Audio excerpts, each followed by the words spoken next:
Yeah, That way, yeah. one, we know what we're gonna get, and they know what they're gonna get. You might talk, and he's not a owner of Henry, he has a lot of gold. Well, no, yeah, I totally understand that. No, Yeah, I can send you his. left me with a bit of a loss. That's another thing. The results have been so devastating. Not that I'm great or anything, but these guys are machines in production. Yeah, he's got the heartbeat of most of the business owners. Okay. Good stuff. Yeah, he's Yeah. he's a veteran too. Okay, yeah, I will, we'll probably send you an email right now, just a reminder. Okay. Because I know how I am.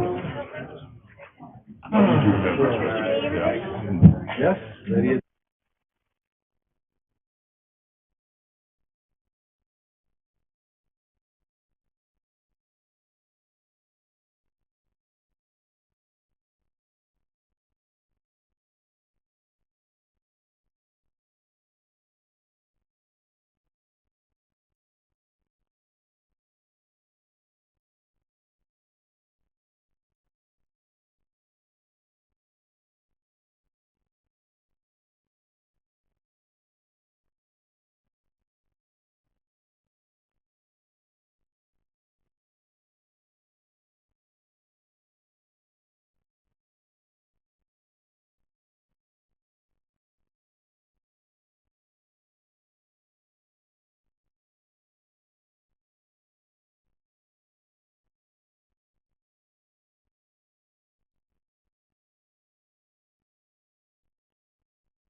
Yeah, I think we're good.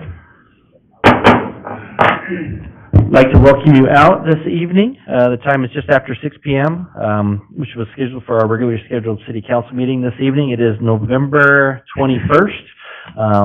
I am Mayor Wagner, and it's great to have you all here with us today. So we just want to note that Councilor Register is with us via Zoom on that, so we appreciate her joining us through technology, and we hope and pray for a good audio and visual for her, and sometimes it can be a little spotty. We're excited to get into a new room in the near future where it'll be much, much better. So, but again, want to welcome you out this evening. Glad that you're here with us. We will begin our meeting with an invocation offered by Pastor Katie Schwind Williams of the Boone Memorial Presbyterian Church. So if you please stand for that and then remain standing after for the Pledge of Allegiance. I'm actually Teresa Taylor. I'm part of the session representing Katie from Boone Memorial Presbyterian Church. Let us pray. Holy and loving Creator God, we give you thanks for our community and for its leaders. We recognize the gift that it is to live together, to offer our many and varied skills and talents in service to the greater good. And we humbly pray that we might be instruments of your peace here in Caldwell and beyond. Grant those gathered here today open ears to hear the voices of the community with compassion. Grant them open eyes to see the needs around them with clarity. And grant them open minds to serve the people with love. All this we pray in the name of your Son, Jesus Christ. Amen. Amen. I pledge allegiance to the flag of the United States of America and to the republic for which it stands, one nation, under God, indivisible, with liberty and justice for all. Thank you so much for being here. We very much appreciate that and helping us start our meeting off tonight. Yes. Oh. Okay. And I'll let her know. So if we could do a roll call, Madam Clerk. Doty? Here? Dottie? Here. Register? Here.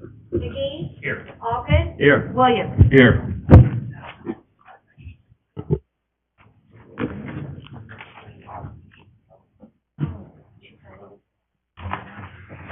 Yeah, so we do have all council members accounted for, so appreciate you being here this evening.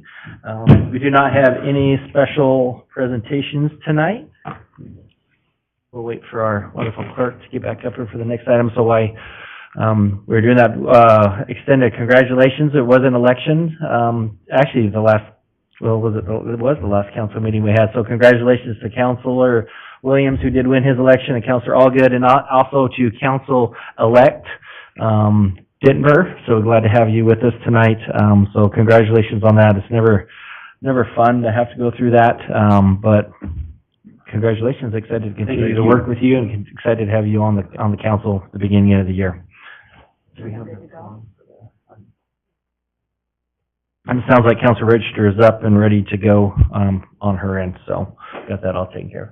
We do not have anybody signed up under audience participation, so that does move us to our consent calendar, and we do have a couple of, so it would be something that's not on the agenda. So, yeah. So that would be, so that is audience participation is something that is not on the agenda. And I'm guessing you're to talk about the parking in downtown, which is on the agenda. So we will get to that, Dustin, so we will make sure on that. Yes. So we do have an amendment, it looks like, for our consent. Yes. Yes, so amendment to the consent calendar to remove items number 4 and number 9 is requested by staff. Do we have a second? Second. So we have a motion to amend the consent calendar by the removal of items number 4 and number 9. Any discussion on that motion? Okay, all those in favor say aye. Aye. Any opposed? Oh. Sorry about that. I'll remember to give you an extra second. So that motion passes unanimously. So do we have a motion to approve the consent calendar as amended? So moved. And a second? Second. So a motion from Councilor Stoddard and a second from Councilor Doty to approve the consent calendar as amended. And with that, we will open the voting.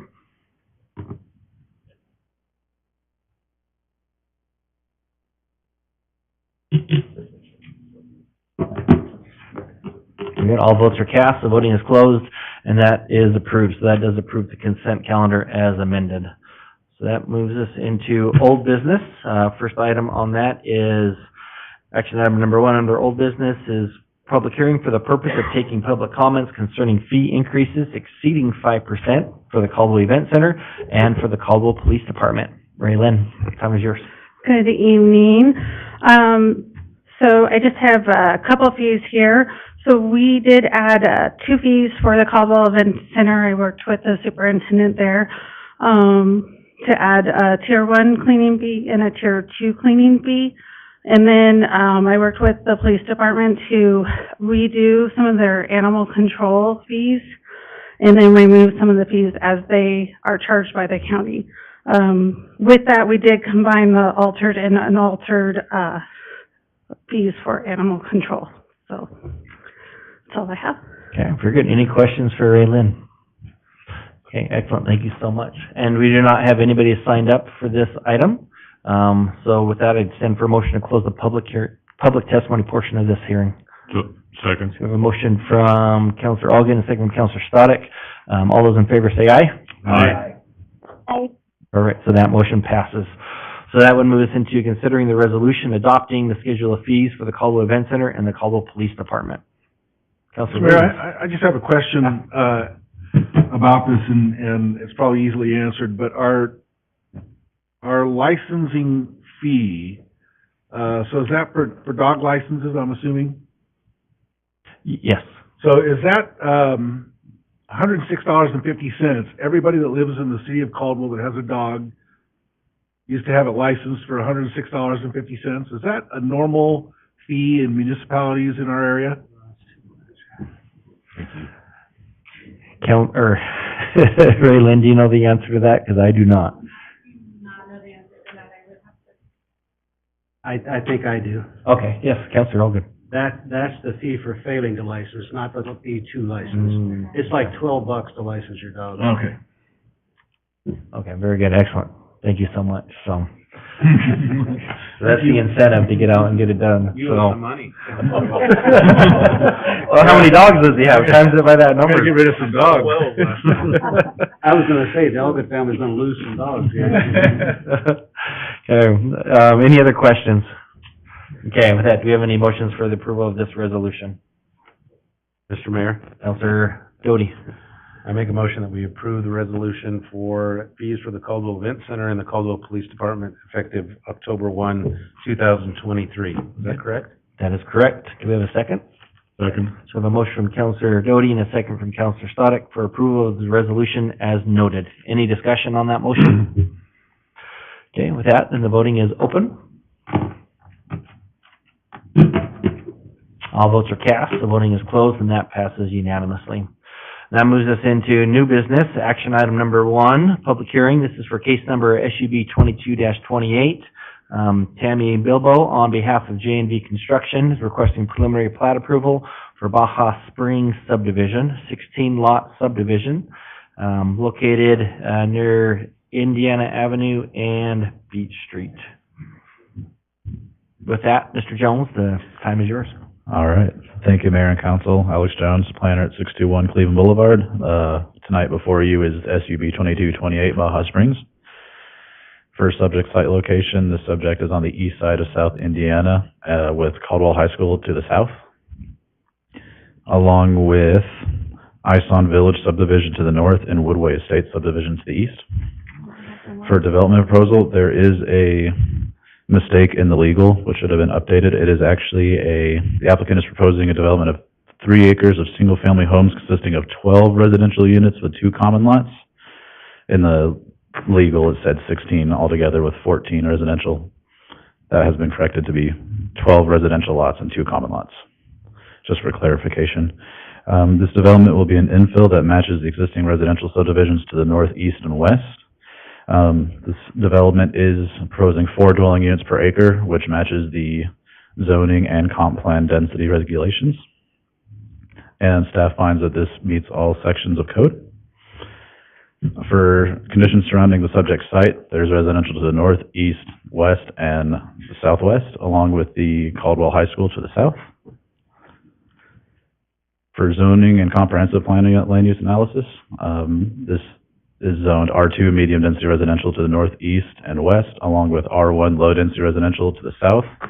And for the comprehensive plan, it is medium density residential to the northeast and west with public to the south. Again, the density for this development meets the R2 medium density residential densities of 4 dwelling units per acre maximum. The Caldwell Hearing Examiner recommended approval of the preliminary plat on 10/25/23 with no added conditions as well. We did receive 3 comments for this development. Pioneer Irrigation asked to show easements, which was provided on the preliminary plat. ITD shared that they have no concerns with this development. And we did receive public notification from Rob Sabin in opposition. Just to summarize Mr. Sabin's concerns. Let's see. Rob Sabin. And I am on a meeting. He's on Zoom, so yeah, we'll have him Okay. assist so he can speak to his own concerns. All right, just for some quick clarifying ones, he did have concerns about the traffic in the area, and he did say that a full access should be proposed on South Indiana Avenue. If I go back to the site plan here, currently it is a full access on Oxford Street to the east and an emergency access to the west onto Indiana. This was approved by engineering department, as engineering would not want them to have a full access going onto Indiana. So staff just wanted to clarify that is the reason they have chose this layout. So, Mr. Sabin, if you just wait, you'll have a chance to speak here in a few minutes. Of course. And then, with that, staff recommends the city council approves the request that is subject to the conditions and found in the FCOs. And I stand for questions. Okay, thank you so much. Any questions from council? Councilor Williams? Thank you, Mr. Mayor. Alex, I think you already answered it, but I just want to be clear. So the emergency access is there for fire because they specifically requested a turnaround if it was exceeding 150 feet, but they do have that throughway to Indiana for fire, right? Correct, it's bollards, so the fire department just be able to take those off and drive in if necessary, if anything were to happen on Oxon Street. Right, perfect. That was really the only question I had in looking at it. It seems clear, but I just wanted to make sure we all understood that. Thank you. Okay, perfect. Any other questions for staff at this time? Okay. Well, I just... So, Let me know when I can. If you could just hold on for a second. Can we mute him until we're ready to have him talk? No, is that? I'm muted. Okay. Okay, so we do not have the applicant signed up. I'm guessing they're here. Okay, very good. So if you could come forward, just get your name on here, so we do have you on here, and then we'll allow you time to testify. So you just get your name.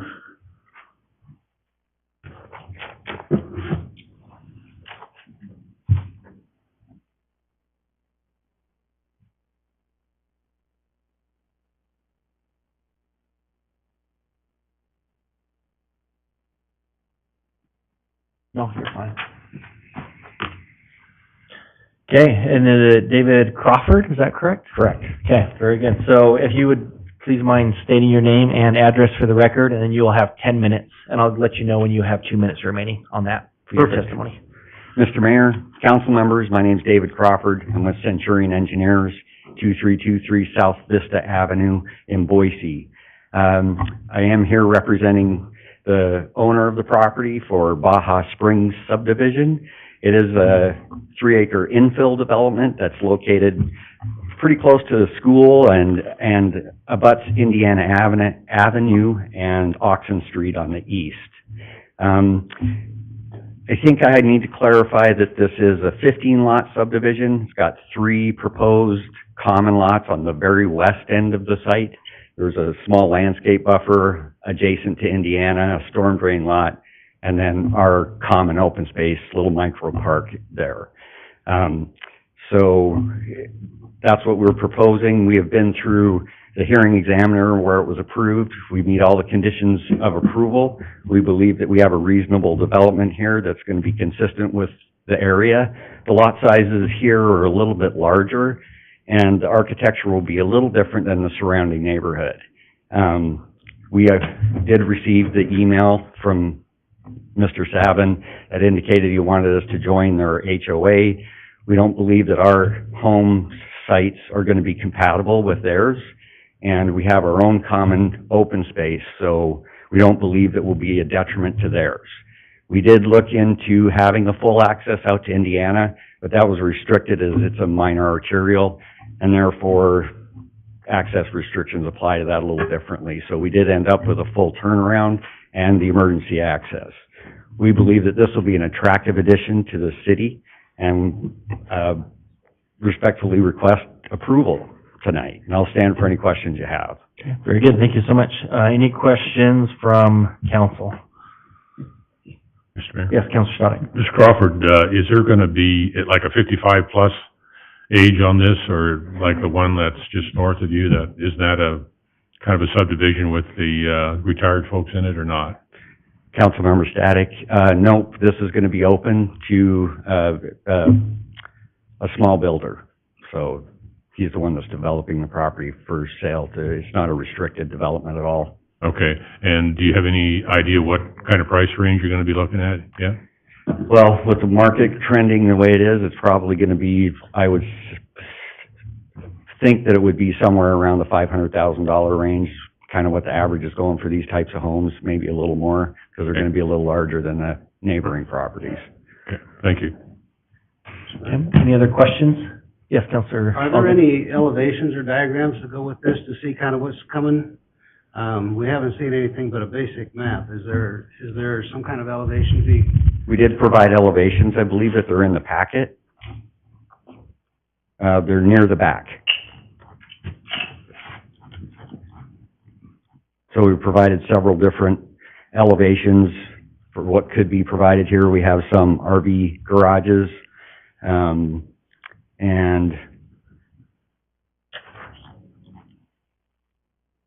elevations that show the heights and some of the, well, I don't know if they get into all the materials that'll be used, but I worked with this builder in the past, and he does do really good work out there and has a lot of architectural features, particularly on that A3. I can't find a page number on there, but For us, it should be page 598. If Yeah. you're looking on your document there for the council. Ask another question. Yeah, sorry, and I didn't mean to interrupt. Did you have anything else before we go to another question? I think that answered the council member's question. Okay, so. yes, Councilor Elgin. So are these lots simply for sale, or are we one builder building them all, or how is this gonna work? JV Construction, my client, he is a home builder, and he purchased this property to redevelop. So he's gonna be doing all the building here. Any other questions? Okay, very good. Thank you so much. Oh, sorry, yes, Councilor Register, do you have a question? Sorry. No, you're good. Yeah, can I see this, where this is on a map, either a Google map or a larger map? We'll pull up the aerial right there. Can you see that, Councilor Register? And let me see if I can blow it up. So it's Caldwell High School directly to the south, and then you have, townhouses, it looks like, to the east, and then medium density, and I think there are townhomes actually to the north as well.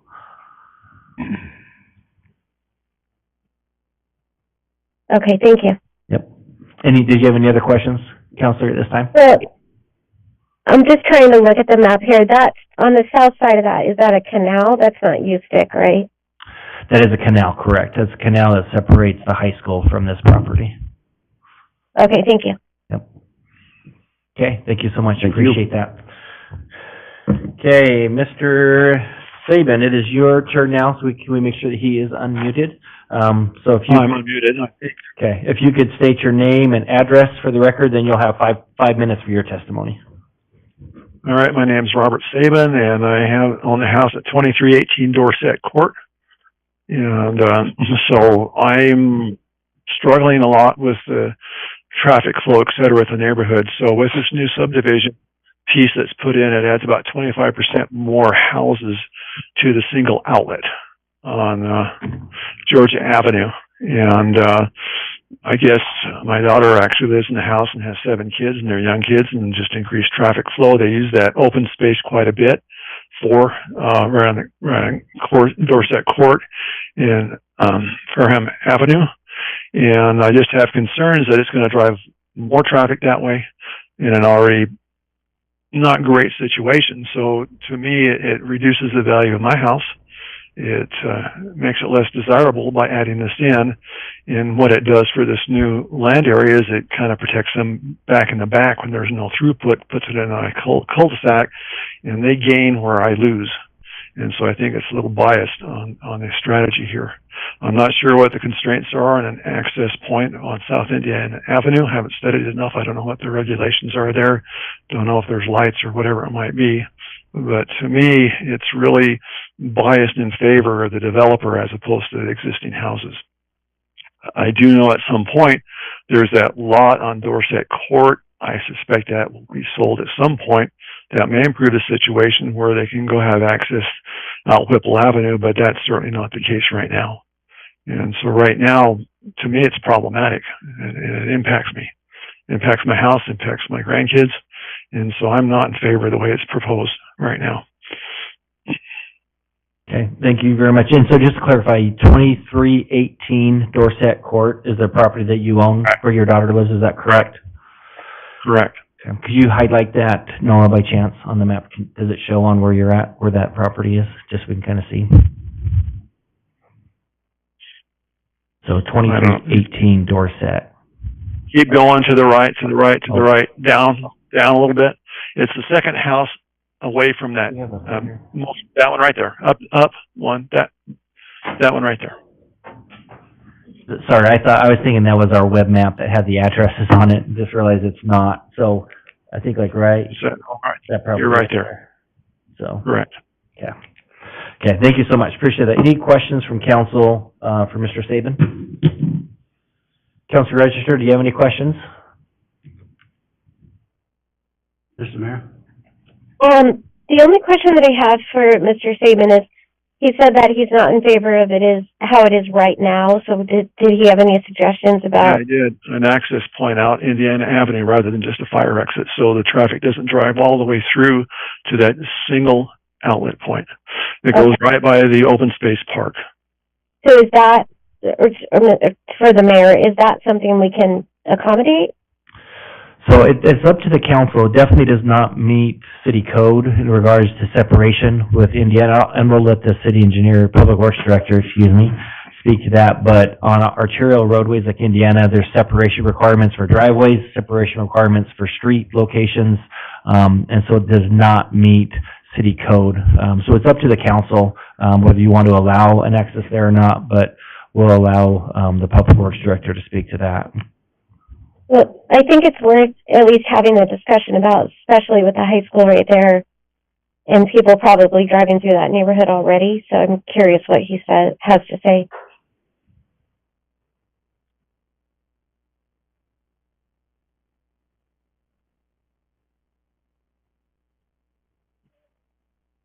We're already having problems with the open space right there on Georgia Avenue.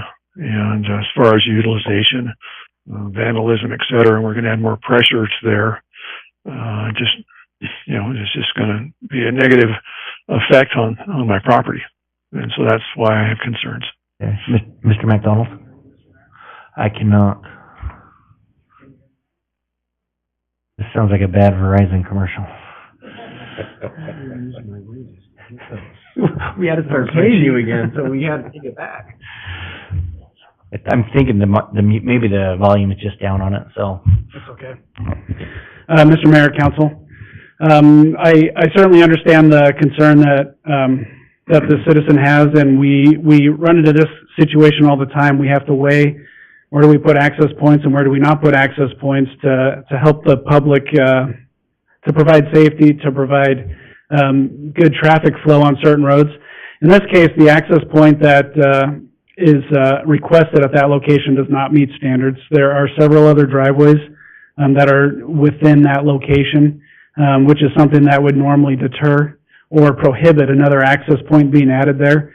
It's not impossible that we could add one there if we wanted to go back and study it out, but it doesn't meet our current standards. And our recommendation, generally from a public safety standpoint, there is so much traffic on Indiana, including student traffic, that it's really our objective to minimize or reduce the number of access points so that we can have the access points at very specific locations, not and try to avoid the situation where you're driving down the road and there's just access points hitting you all over the place. And so that's the mentality that comes into the decision that was made. And that's why the engineering department made that decision. Okay, very good.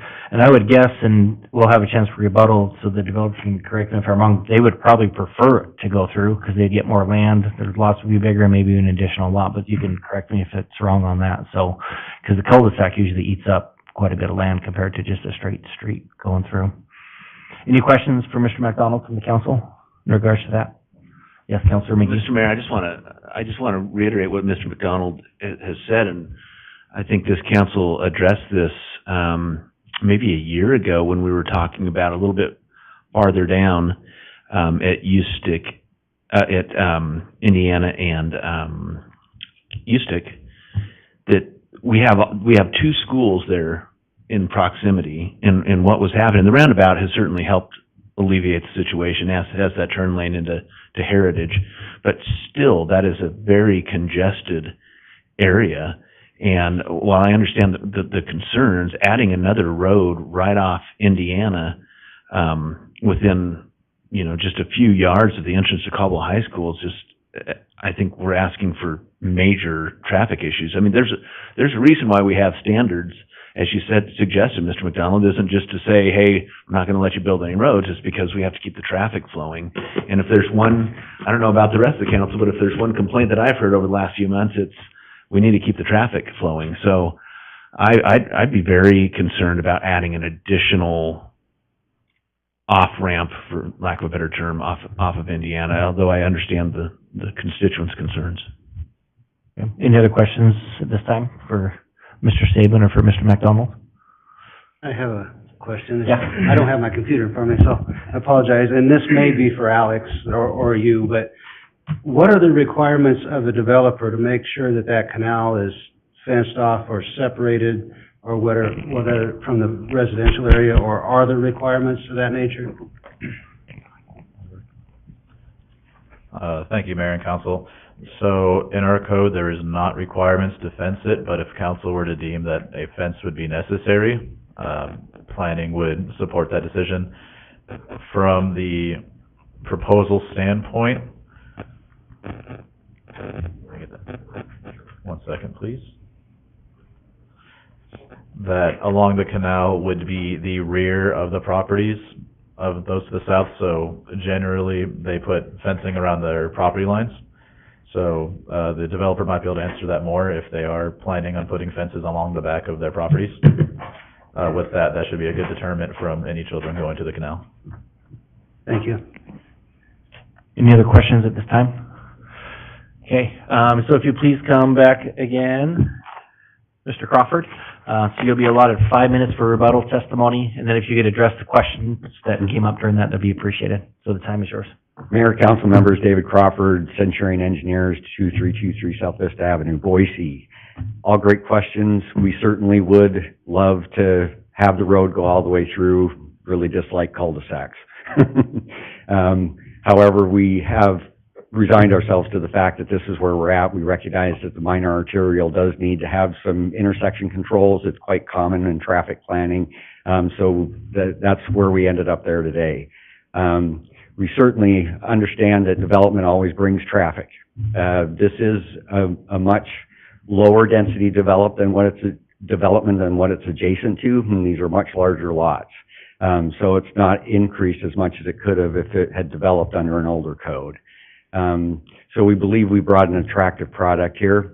One of the things that we do have is the canal south of us that is currently fenced. It's outside of our property boundary, but the developer does plan on putting in a boundary fence. It's currently fenced along the north and the east boundaries adjacent to those existing developments, so we'll be putting it in along the south. There's also fencing, it's the seminary building, that's that little out parcel. It's fenced all along there as well. So I believe that answers all the questions. Yeah, so it sounds like everything is fenced right now except for the south boundary, which the developer, the builder intends to put fencing up along there. Correct. Is that correct? Okay. Along with the existing fence along the canal. Mm-hmm. Okay. Okay, yes, that's excellent. Thank you so much. Just hold on one second, just see if we have any questions. Is there any questions from council? Okay, very good. Sounds like you answered them all. Okay, so with that, Councilor Register, do you have any questions before we motion to close public testimony? I don't. Thank you. Okay, very good. Do we have a motion to close the public testimony portion of this hearing? So moved. So we have a motion from Councilor McGee and a second from Councilor Stoddard to close the public testimony portion of this hearing. All those in favor say aye. Aye. Aye. And that motion passes. So with that moves us into deliberation by the council.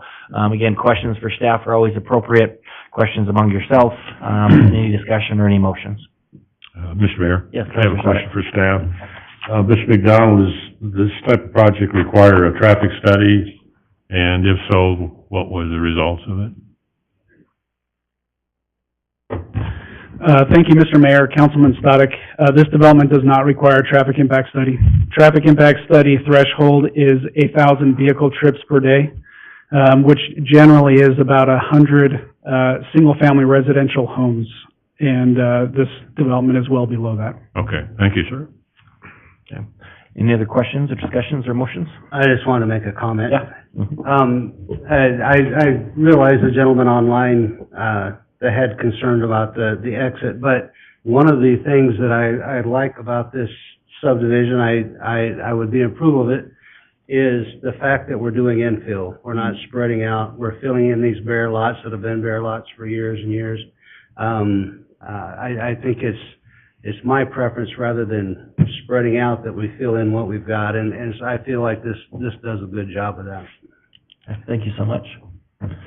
Councilor Williams. Mr. Mayor, thank you, and I was about to say the same thing. We're going to be dealing with a lot of infill projects, I have a feeling, in the coming months and years, and these smaller properties are always going to be tricky for developers. What do you do with a property this size that's appropriate? And it almost appears that had it been part of the other two developments that are contiguous to it, this would have been an exact match to what they should have built there.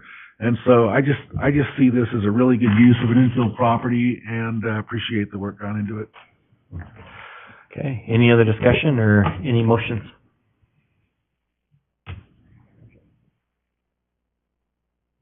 Mr. Mayor. Yes, Councilor Allgood. I don't have one of those things in front of me. Based on, the evidence and, conclusions of law, finding of facts, I move that case number SUV 22-28, Baja Springs, subdivision be, approved. Very good. Do we have a second? As amended with the, number of lots, right, compared to what we have here? Yes, that's with the Mr. Crawford? correction. Yeah. So mirroring what was shown with the three common lots and the 12 buildable lots. Okay. Yes, Very good. thank you. Okay, so we have the motion and amended to include that. So we have a motion from Counselor Allgood and a second from Counselor McGee, and that was for approval of the request, as was noted with that amendment in regards to the lot count. Any discussion on that motion? Okay, with that, then the voting is open.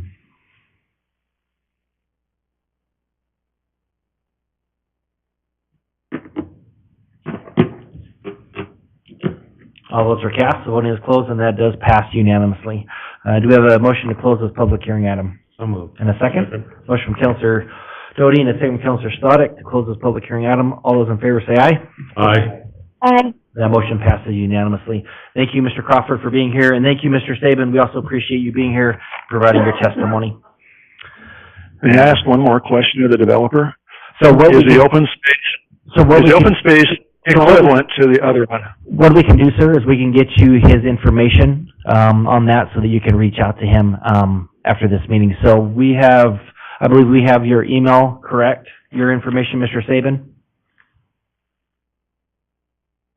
Okay, so our city clerk will reach out to you with the developer's information so you can reach out to him. Okay. Okay. Okay, thank you so much. Okay, that moves us on to, action item number 2. Consider bill number 52, ordinance number 3546, amending the Caldwell City Code, Chapter 9, Article 7, pertaining to downtown Caldwell parking provisions with a request to move for its passage by title only and approve the summary for publication. So this is, we have a few parking items, tonight. This is not in regards to the proposed fee schedule, that is next. This is in regards to amendments to Caldwell City Code to allow for, some of those changes to implement that. So, but this is not for the fees, that is the next one, just so people are aware of those two different items coming up. Mr. Hilty? Thank you, Mayor. Yeah, that's exactly right, kind of a two-step process tonight. The ordinance that was before you originated out of the desire to have paid parking downtown. And so the provisions are necessary for the council to authorize that and start to delineate paid parking in downtown. You will find all of those provisions in one of these sections, section 9, 7, 12, and I'm going to spend some time there. But because we were looking at parking, we went ahead and worked with planning and zoning, and Robin made, in pretty short order, some changes generally updating the parking article. So we've got a lot of stuff here that is not necessarily related to downtown, and just a general update. And so you may have, if you have questions about the non-downtown stuff, Robin has kind of took her hand to edit that. I worked on incorporating it, so I may need to defer to her on some of the questions. But generally speaking, it is an overall update to code provisions regarding parking within the city. And again, for purposes of what we're doing downtown, there's some special new provisions and emphasis on that. So I'll run through it at a high level. Stop me anytime when I'm done. Certainly will stand for questions. The applicability under 971 is citywide. And I think it's important to note that these regulations are not exclusive, and that particularly applies to parking markings.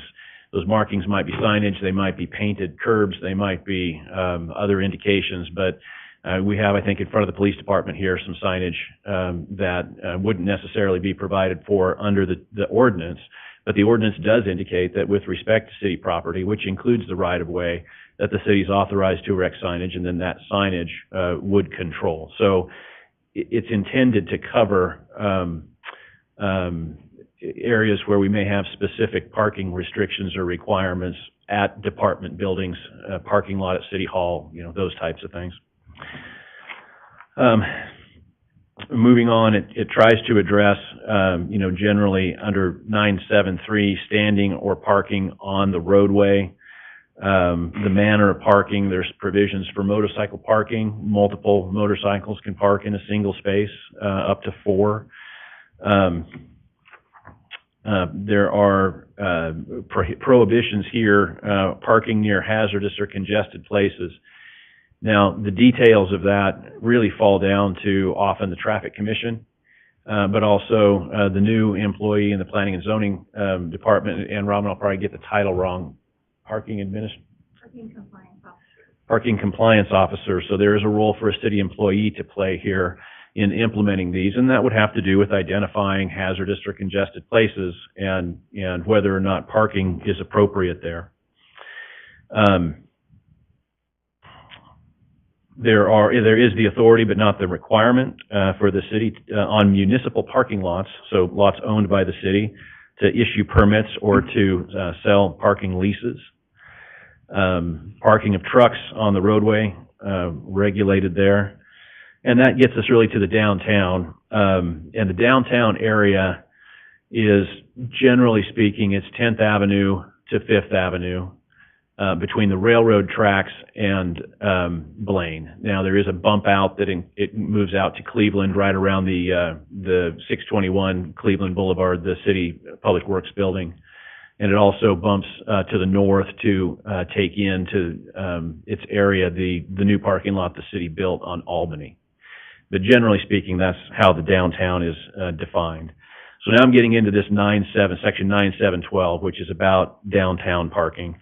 And so these next comments about paid parking really are going to be in that area.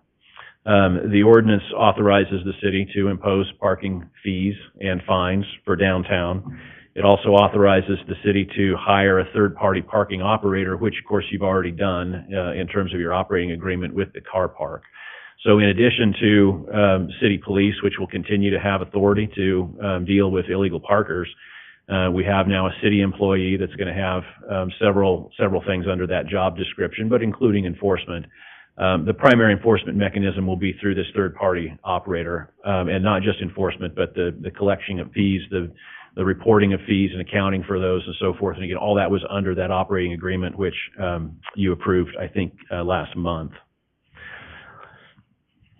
Subsection 5, there's a parking fund that will be established. So the revenue that comes in from parking will be used for parking purposes and some transportation type purposes that might reduce the need for parking. And we get into sort of how do you handle these violations, and what we're talking about really here are, failure to pay the parking fees, or parking too long in a time restricted area. That would be a civil infraction, not a criminal case. So it's a fine likely to be collected the way that past due fees and fines would be collected, not likely to be something that we're in front of a judge on. Let's see.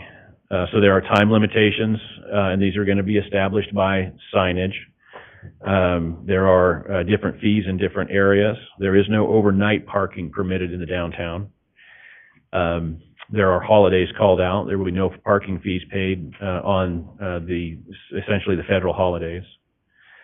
Accessible parking spaces will be preserved, and there will not be fees for parking, provided that, of course, the vehicle bears the proper placard or license plate. So accessible parking spaces are going to be essentially exempt from paying the fees. And then a process for how to issue a citation, or I should say a civil citation, and the processing of it, and then, of course, request for reconsideration, which would be an informal request. If there was a mistake made of some kind, that could be resolved simply by the car park personnel. The third-party administrator has the authority to immediately correct, some sort of error that was that happened with a car that should not have received a citation. And then, to the extent that that's not appropriate, there is a formal procedure to provide a contest to this, and time limits around that. That's kind of the downtown part. Now, the fees for parking downtown, of course, are the subject of the next agenda item. And then the balance of this ordinance has to do more generally with parking violations that may occur in other parts of the city. And there is a similar, kind of a similar procedure for how to contest those if somebody feels like they've been inappropriately cited for parking. There are parking citations, of course, that can occur outside of the downtown area. There's just not fees associated, parking fees or meters associated with those, but there would be fines if you block a hydrant, if you block an alleyway, that kind of thing. So, Mayor, that concludes sort of my cursory overview of the ordinance. Again, generally, the genesis of this was to create the ordinance framework for establishing the paid parking in downtown, and we just took the opportunity to expand it and clean up a few other provisions regarding parking generally in the city. Very good, excellent, thank you so much. Questions from council? Councilor McGee. Thank you, Mayor. And Mark, I heard you talk about, you get a ticket, you have the ability to appeal that ticket to the contractor, right? How does that, just practically speaking, and Mark, this may not even be a question for you, it may be a question for someone else, but help me understand, practically speaking, what that looks like. Do you call a number? Do you send them an email and explain the situation? Just, if someone could explain that to me, just so I have a better understanding what that appeal process looks like. You bet, and I probably did talk about the third-party operator of the car park. It's actually the manager. The manager, when we see the word manager in here, it's referring to the P&Z employee. So this is a city employee, and here's all it is. And it's intended to be very easy and very informal. And it's technically a request for reconsideration. A request for reconsideration is an informal process where a person who received a parking citation may submit a written challenge to the validity of the parking citation and ask for reconsideration by the city manager, or the manager, the parking manager. The manager issues a decision within 10 days. So this is an employee who's going to be involved on a day-to-day basis with parking, who has the authority to say, you know what, you're right, that was issued to you before the enforcement hours began, or you did have a permit, or yes, that was Christmas Day and you shouldn't have been, that could happen, right? And so we want it to be as easy as possible, for an aggrieved parker to say, hey, look, this was wrong based on your own rules, and for us to get taken care of right away. Thank you. Yes, Councilor Olga. So, I think you probably have considered this, but I just want to make sure. For instance, a handicap parking violation is a state code. That's not something that typically would be adjudicated, I don't believe, unless we're doing something different here with our parking manager. Is there something in here that addresses that? Yes, and that was one of the provisions that was citywide, of course, right? And so it's under 9713. I believe, and this is part of what Robin was helping with. But there's a long list of violations there, and among the fees that you'll be considering tonight, those are fees for downtown parking. So there are already fines and fees already on the books associated with these types of general parking violations, including the ADA violations. Okay.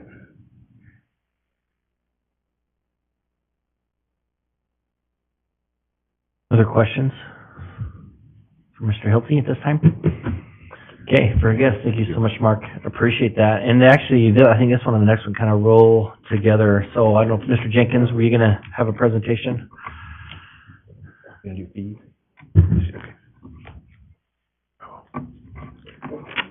And we appreciate Steve being here, and even more so his wife, for putting off the delivery of their baby that was due, I think, yesterday, so that he could be here tonight, so he wouldn't be stuck at the hospital. So thank you to her at home. We appreciate you. She is a champ. Okay, preference would be 9 to 7 on the fee.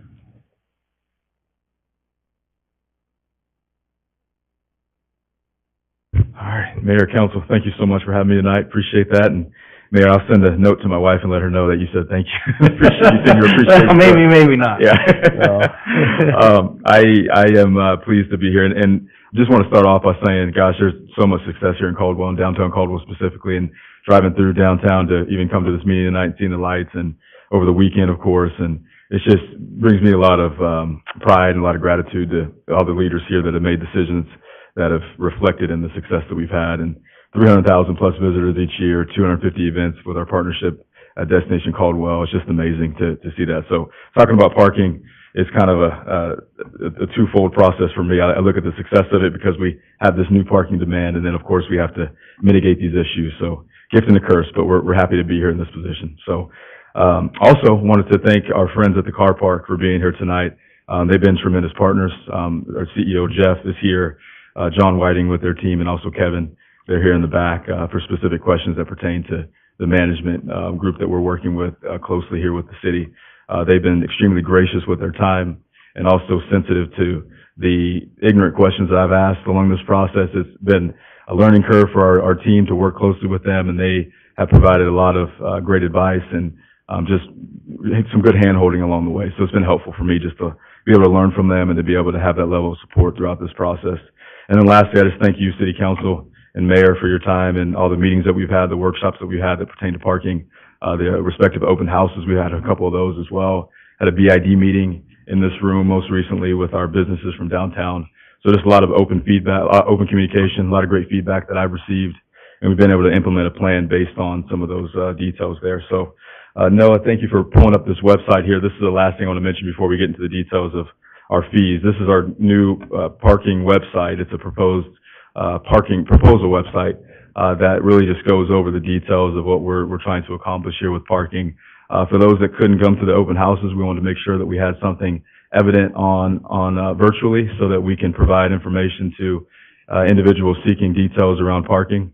Of course, it talks about in this opening paragraph the response to our parking study and some of the details around that prompted us to move forward with this paid parking initiative.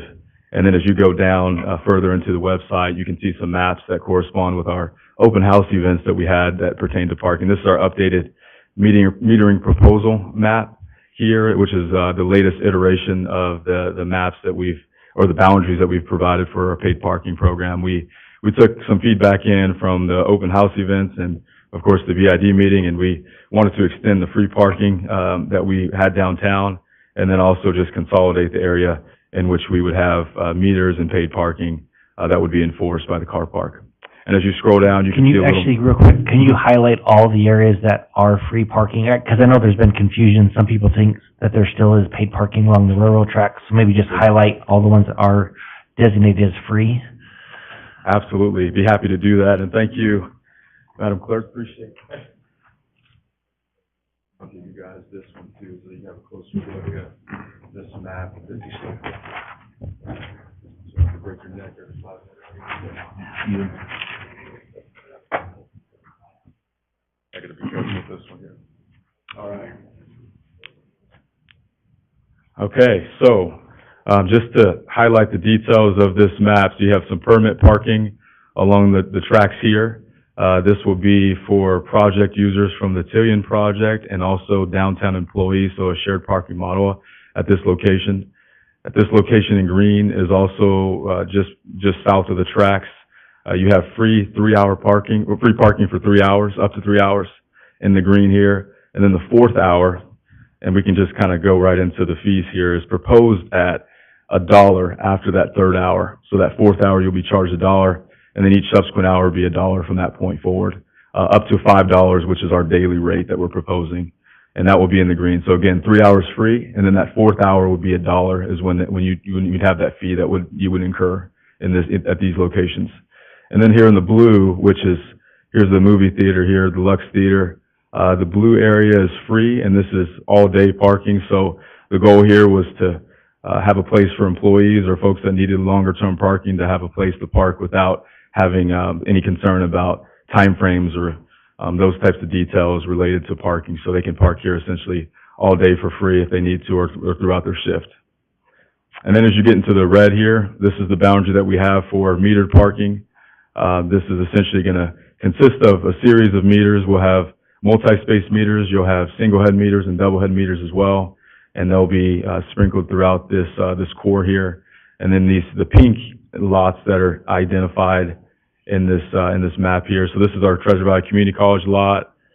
This will be $1 per hour and up to 3 hours. And then this is a new lot that's being proposed. Essentially, this is an area that the city owns and that we're looking to convert into a parking lot to provide just some more inventory for downtown parking. So this will be a future lot that's being proposed.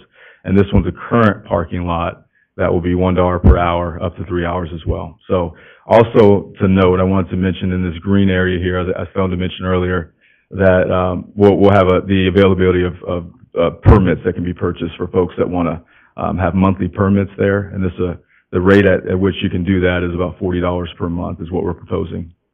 So again, 3 hours free. Permits will be available for purchase at $40 per month, and then the rest of it will be metered there. So. And then maybe just real quick too, on that yellow lot, to highlight again, I think there's been some confusion. So that is dedicated for Tillian and for downtown business owners, correct? Not just for Tillian. Was that being accurate? And Mark, you can jump in too if you need to on that. So. Correct. Yeah, that is what's proposed. So Tillian has a certain number of permits, and then we'll have some permits that we'll distribute amongst downtown employees and or city employees, so folks that work downtown. So we'll be able to provide that shared parking model for that particular lot at that location. Permit only, yes, permit only. Shared parking, but permit only. Okay, perfect, excellent. Do you want to take a question now, or do you want to go through more? Just a quick one, Okay, because yeah. just on the topic, Mayor. So, Steve, real quickly, the green box, then, that, you can purchase a $40 monthly permit there, and can anyone purchase that, or do we limit that? Correct. Mayor, Councilman McGee, thank you for that question. So we will have some limits on that, but we're going to open it up essentially to anyone initially, and then we'll cap it off at a certain amount of spaces that will be allocated for that. Thank you. Absolutely. Thank you. Thank you for that extra explanation. Absolutely. Mr. Mayor? Yes. I got a question. Yes, go ahead. Steve, the yellow and the green, none of that is railroad lease property? None of it is? So, Councilor Stoddard, it all is all along the tracks there, going from 5th Avenue to 12th.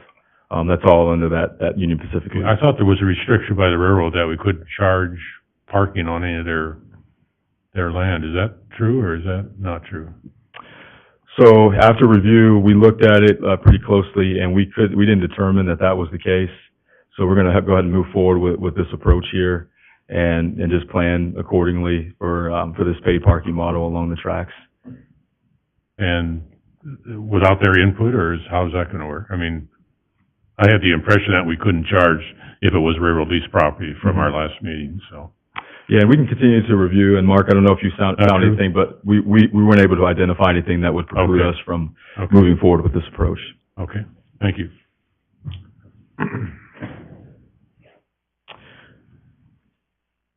And then also within this website, if you scroll down further, you can see some historical maps, and this is the original plan. So this gives you a little bit of perspective on some of the scaling down that we have done as a result of the input that we received from the public at both open houses and the BID workshop, and also conversations with council. So this gives you just an impression of what it looked like previously, and then what we've scaled it back to. So initially, we were looking at a rate in the red zone of $1.50, and in the blue zone at $1. We've since just created one primary zone that would be by fee, and that would be $1 uniformly within that zone.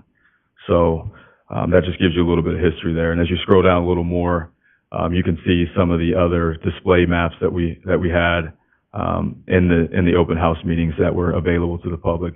So for those that weren't able to attend, you can certainly peruse the site and find those details at your leisure. So thank you very much. Now, if you wouldn't mind scrolling back up to the latest map that we have designated for this paid parking, perfect right there.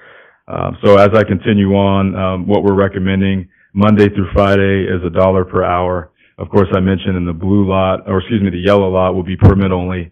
The green lot will be 3 hours for the first 3 hours, 3 hours free for the first 3 hours, and then an hour thereafter, or $1 charge thereafter for the 4th hour. We also discussed the idea of having on Saturdays. So Saturdays, would be, so 9 to 7 is Monday through Friday, and then Saturdays, we have allocated a time frame about 10 to 5 is what we're looking at. And then we discussed having perhaps a reduced rate on Saturdays. So City of Boise, some other communities we've looked at, is 50 cents on Saturdays as opposed to their traditional rates. In conversations with our partners at the car park and other individuals that are associated with this process, we're looking at, we've received a revenue estimate based on that dollar per hour. So what we're trying to do is understand some of the impacts that we would incur at that 50-cent drop-off on Saturday. So we haven't yet determined that that's the approach that we want to take, but we just want to throw that out for your consideration as well. And we're looking at maybe having a revenue estimate that would give us a clearer idea of some of the financial impacts that we would have there. Holidays would be free, and Mark alluded to that in the ordinance that's being proposed. Each meter will actually have a mechanism that will allow for the first 15 minutes free. So if you have to run in and do an errand or, drop something off, pick up some flowers, whatever the case is, you click that 15-minute free button, and that will allow you to do that without being charged. We're actually going to have some signage that will be in English and Spanish. Again, the red zone will be $1 per hour. We have enforcement clock will begin daily at 7 a.m. We've talked pretty extensively about motorcycle parking. We're going to add some motorcycle parking for folks that would hope to use that mode of transportation. We're going to add more handicap stalls in downtown, so we've identified locations to include handicap stalls, which will be free of charge. The last thing I'll mention is that there was a recommendation for $20 for violations for an expired meter, and then there's an escalation fee at perhaps the 6-month mark. That would be $10 in addition to that original charge for an additional fee on top of that. Just to give you perspective, the City of Boise is $22 for an expired meter, and they escalate by $15 every 6 months. So we looked at cities that were nearby and also cities outside of our region just to get a clear idea of how that could look here in Caldwell. We've adjusted accordingly based on some of those details that were identified. So with that, Mayor, those are my fee estimates. That's what we're looking at in terms of the enforcement for paid parking. Unless you have any questions for me that I can help clarify. Mr. Hilty, yet? All right, we threw Stephen a curve at the last minute. It has to do with hours of enforcement. In the ordinance, Monday through Friday, 9 to 7 are the hours of enforcement. In the resolution, it says Monday through Friday, 8 to 6, and I think Saturday, 10 to 5. You guys can do whatever hours of enforcement you think are appropriate, but they do need to be consistent between the ordinance and the resolution. So we can change the ordinance, or we can change the resolution, or you can have a different hours of enforcement scheme, and we'll change both of them. But that should be resolved as part of your discussion tonight. Excellent. Thank you so much. Mr. Mayor? Yes. There's a question then on that, probably for Steve. What was the recommendation, since there's confusion of what the hours should be? What was the final recommendation for hours? Yeah, I know we looked at a recommendation from our partners for 9 to 7 Monday through Friday, 9 a.m. to 7 p.m. And then on Saturday, 10 a.m. to 5 p.m.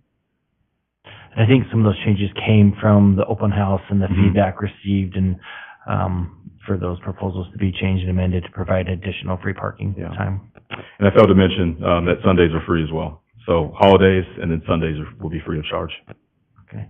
Councilor McGee? Just clarification, Steve. It's 9 to 7. Monday through Friday. I think at one point you may have said 7 a.m., but I may have misheard also. Okay. But 9 to 7, Monday through Friday. Correct. Okay, thank Correct. you. Absolutely. I think that it was said, like, enforcement begins at 7 a.m. Does that sound familiar? Is that I guess maybe, is that correct? And if so, I guess, what's, 7 a.m. to 9 a.m.? I think that's what I heard too, that something about enforcement begins at 7 a.m. Do you know what that means, or? Yeah, and Mayor, I have that in my notes here, and essentially what I understand that to be is for just to make sure that there's not that overnight lag, just to clear everything out, get it ready, get it prepared for that 9 a.m. Schedule that we have. So that's what's being proposed, and of course the car park is here to help answer any further questions around that with their background and expertise, so. Perfect, yeah, I bet they can provide some more detail on that. Counselor Scott, did you have a question? Steve, on the, BID folks, overall, what was the general feedback on that?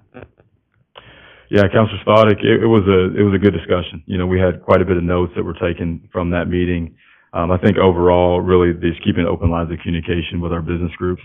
They're the ones that have to communicate primarily to their consumer base. And we just wanted to make sure that we were available to answer questions. I've since had some follow-up email exchange with individuals that attended that meeting and some that couldn't make it.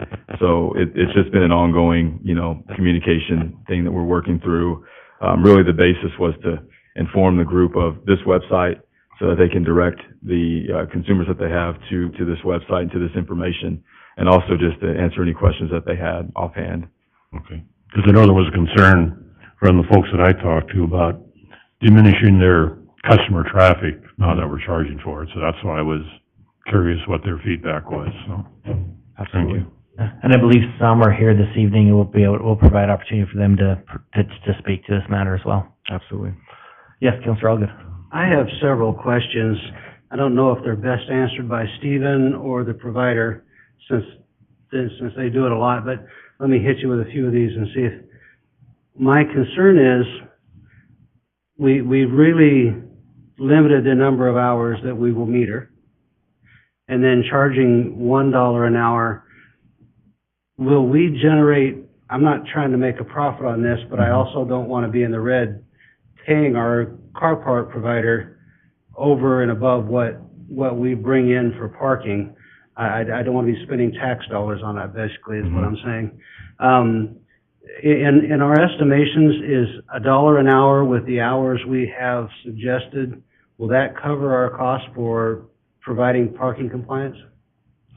Yeah, Councilor Allgood, great question. And the revenue estimate that I've received and staff has reviewed does give us that coverage to take care of the commitment that we have with our paid parking management partner, and also have revenue to put back into the parking facilities that are downtown. So in looking at that, basically what they did was they took the $1 per hour rate and they provided information based on that metric, but nothing different. So we're hoping to get something to reflect that Saturday, you know, drop off, or the 50 cents that we're looking to decrease it to, or potentially decrease it to. But right now we're only looking at information that pertains to that $1 per hour each day of the week and Saturdays. You kind of led into my next question, that considering dropping it to 50 cents kind of thing. My assumption is whenever somebody uses a card on a meter, we will have a transaction fee? Correct. So if it's 50 cents, it'll be far less than 50 cents because for every hit, we're going to have a transaction fee. That concerns, again, we're diminishing. I don't want to be paying for parking with taxpayer dollars. I want it to support itself. So as long as we're reaching that point, I'm okay. I just, between our costs and credit card fees, et cetera, I don't want to get us to where we're going in the hole at all, and that's where I'm going with that. Correct. And I might add, Councilman Allgood, the cities that we've looked at that have done that reduction in fees, they actually have a higher fee rate throughout the week. So that might be a main difference as well. So they're able to essentially catch up for that through their weekly charges that they have in a manner that we couldn't with our $1 per hour rate Monday through Friday. So for example, City of Boise, other cities perhaps have a rate of $2 and even up to $3 per hour Monday through Friday in certain zones. And we just don't have that difference there. So that's just something to look at. And it was just a recommendation that was based off of the feedback that we received in our open houses and BID meeting. You know, folks were just looking for different opportunities to provide, you know, some relief if they could. So. And one last question. Yeah. And again, the partners we're contracting with, we have a number of different zones here. Are they comfortable with enforcing all of the zones for us? I mean, because we have a lot of different sections there, is it all under their wing of control? They'll be able to cover all of that? Do we feel comfortable with that? Absolutely, yeah. They feel good, strongly about it. One of the things that they have emphasized is, you know, they use a technology, LPR technology that essentially scans license plates. So, they'll have an enforcement officer that will go through our downtown and, on shifts and use that technology to do that enforcement. Having, I think, you know, this really core focus, has helped with that. And I think we'll have a significant amount of shifts that can be, conducted downtown to allow for that to occur. We've also asked them to take a look at this parking lot that's north of the tracks, so Kimball and Albany. There's one more lot there that was improved by the city, and this is one that will consist of some permit users, permit holders, and then the rest of it will be free. But we just want to enforce that just to make sure that everybody is that it's not being abused in any way. So essentially, they'll look at this area and then also cover that parking lot that's just north of the tracks there. Great, thank you, appreciate it. Other questions for Steve? Okay, excellent. Thank you so much. So before, and I guess we'll have somebody from the car park come forward and talk. So before that, I neglected to recognize we do have some students here. So before you all get up and leave, if it gets to be too late, want to make sure that you know that we appreciate you being here. Even if you had to be here from your teacher, we're grateful that you come out to see what your local government is like and doing the decisions like this that will affect for many years down the road. So we appreciate you taking the time to come out and be with us, and we just want to make sure that we do recognize you here this evening. So thank you for being here with us. So with that, do we have anybody from the car park that was going to come forward and talk at all, or maybe answer? It sounds like Councilor Allgood may have some questions for you as well. So, so if you don't mind stating your name for the record. Jeff Wolf. I'm the CEO of the car park. So really, if you have some questions, I'm more than happy to answer. I've been in the parking business for 37 years, and our company operates parking lots from New York City to Miami to Boise. So very familiar with on-street type programs, and we 2 years ago implemented a paid parking program in Estes Park. Again, a very small town, and it's been very successful. What it's done is created turnover in the spaces. The merchants do better because there's parking spaces in front of their businesses. And, if you drive around Caldwell, those spaces they're not turning. And that's really the goal of having a paid parking program, is to get those spaces to turn. So, any questions you have? Yeah, Councilor Allgood. And it's basically the same questions I asked Stephen. My concern is I want to make sure that this parking program achieves the first thing, which is creating traffic movement in our downtown. Sure. But the second thing is that it covers the expenses so that we're not using taxpayer dollars for our parking program. Well, from our estimates, we believe it will. I can share with you some of the numbers that come from Boise. I think that's a great comparable, and kind of giving you on a revenue per meter space what Boise does versus what we're projecting the city of Caldwell to do. For example, we projected $1,019 per space for each meter. In Boise, that's about $1,800. Violations per space for the city of Caldwell, $283. It's $614 in the city of Boise. And again, the rates are a little different, but your violation rates are almost the same. So again, a total revenue per space of $1,300, and in Boise, it's $2,410. So I think we're being very conservative in how we've projected this. Again, we don't know because we haven't done this before, but I think based on industry practices, we're comfortable with the numbers. Okay, perfect. Thank you. Okay. Any other, Councilor Stoddick? My biggest concern is I used to have an office downtown Caldwell, and my prior life with the Simplot Company, and we had a lot of meetings down there with where the old Acapulco used to be on the second floor, and Indian Creek Plaza, and a lot of times the meetings went over the designated time, and when the people come out and have to pay that extra, I was just telling President Doty that most of the BID folks that I talked to were not in favor of this. They didn't buy the comment you just made that it'll turn customers over quickly. Versus what it did before. So I just really have reservations about this particular one. So, and I know you folks have a lot of data, in Boise and some other cities, but again, Caldwell's a little bit different. But I'm really wrestling with that based on my experience. Well, the beauty now is you don't have to necessarily run out and feed a meter anymore. If you pay by the app, it'll actually tell you when your time's about to expire and say, would you like to extend it? And with a click of a button, you can extend it for whatever time you want. So what we found with technology is we write a lot less tickets anymore because it's so much more convenient to pay. And again, our goal is not to write tickets.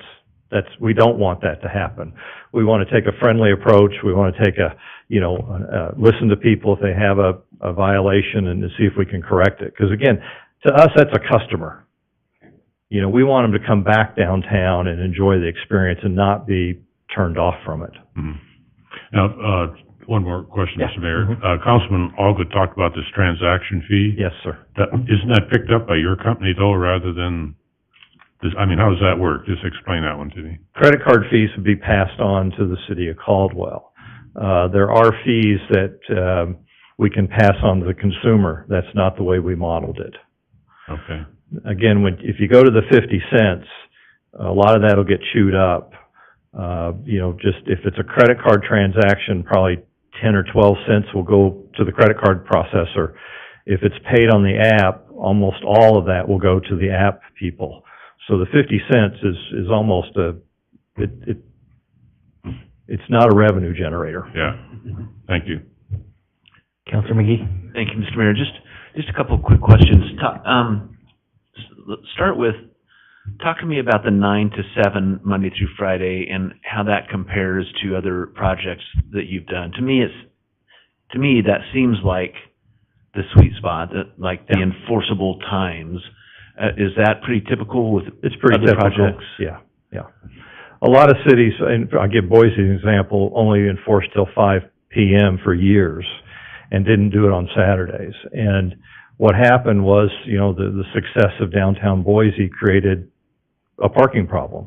And what people could do was at about 4 o'clock, they could start parking on the street and stayed there all night.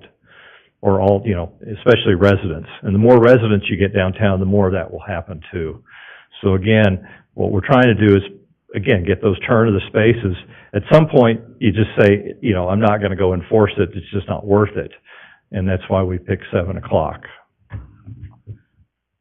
Yes, follow up? Yeah, thanks, Mayor. One more. As you were talking, this occurred to me. Caldwell, Mayor, correct me if I'm wrong, over the summer, Caldwell reached the 70,000 mark in population. And we are no longer the little community that I grew up in. I'm going to ask you kind of the opposite question. Talk to me about, you've been doing this for a long time, and you've probably had communities say, no, we don't want this, or they've ultimately said no. What happens in those communities that are growing as quickly as we are if you don't come up with parking solutions? Then parking becomes a problem. And people will say, I don't want to come downtown Caldwell because I can't find a place to park. And that's what we're trying to avoid. And because again, if I'm cruising for a parking space, am I going to stop at that merchant? Am I going to stop at that restaurant? That really is what the issue is. And what we're trying to do is create about 15% of the spaces on any block face to be open at any given time. That way that when someone comes downtown, they can park in a spot, walk to their destination, and do it quickly. But also, I think the great part of what you've done is you've provided employee parking at either very affordable rates or free. And I think that's important. That's a group of people that we need to help also. And we want them to be close as we can so that they're not walking a far distance at night. All right, thank you. Any other questions? Okay, very good. Thank Thank you. you. Appreciate you. Oh, yes, Councilor Register. Sorry. I have a couple of questions, and they may have actually already been addressed because something happened to my volume for a minute. But my question is right now about the parking spaces along the railroad tracks, the yellow area there. It shows as permit parking, so that's for the apartments, is that correct? So that is for the apartments as well as a certain number allotted for downtown business owners, or downtown business employees, business owners as well. So there's a a number that was allotted, and so within that area, you do have to have a permit, but it won't be like numbered spaces so that you get this number 1 or number 2. They're all just have to be permitted and then allowed for the Tillian users get a certain number, and then also a certain number distributed by the city to downtown businesses. Okay, so my question with that is that yellow area there, that's, or maybe even the green areas, but that is owned by the railroad, correct? That is correct. So the city leases those properties. So if the railroad decides at some point not to renew the lease with the city, let's just say they want that land back, what happens to all those permitted people?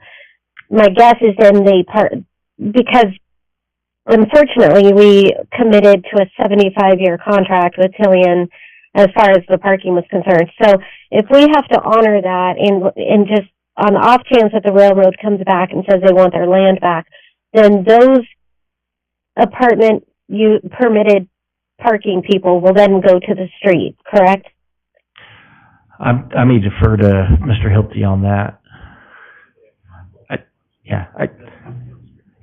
So what Mr. Hilty said is we just have to find alternative areas. It doesn't have to be on the street, but just alternative spots that would need to take the place of those that would be taken away at that time.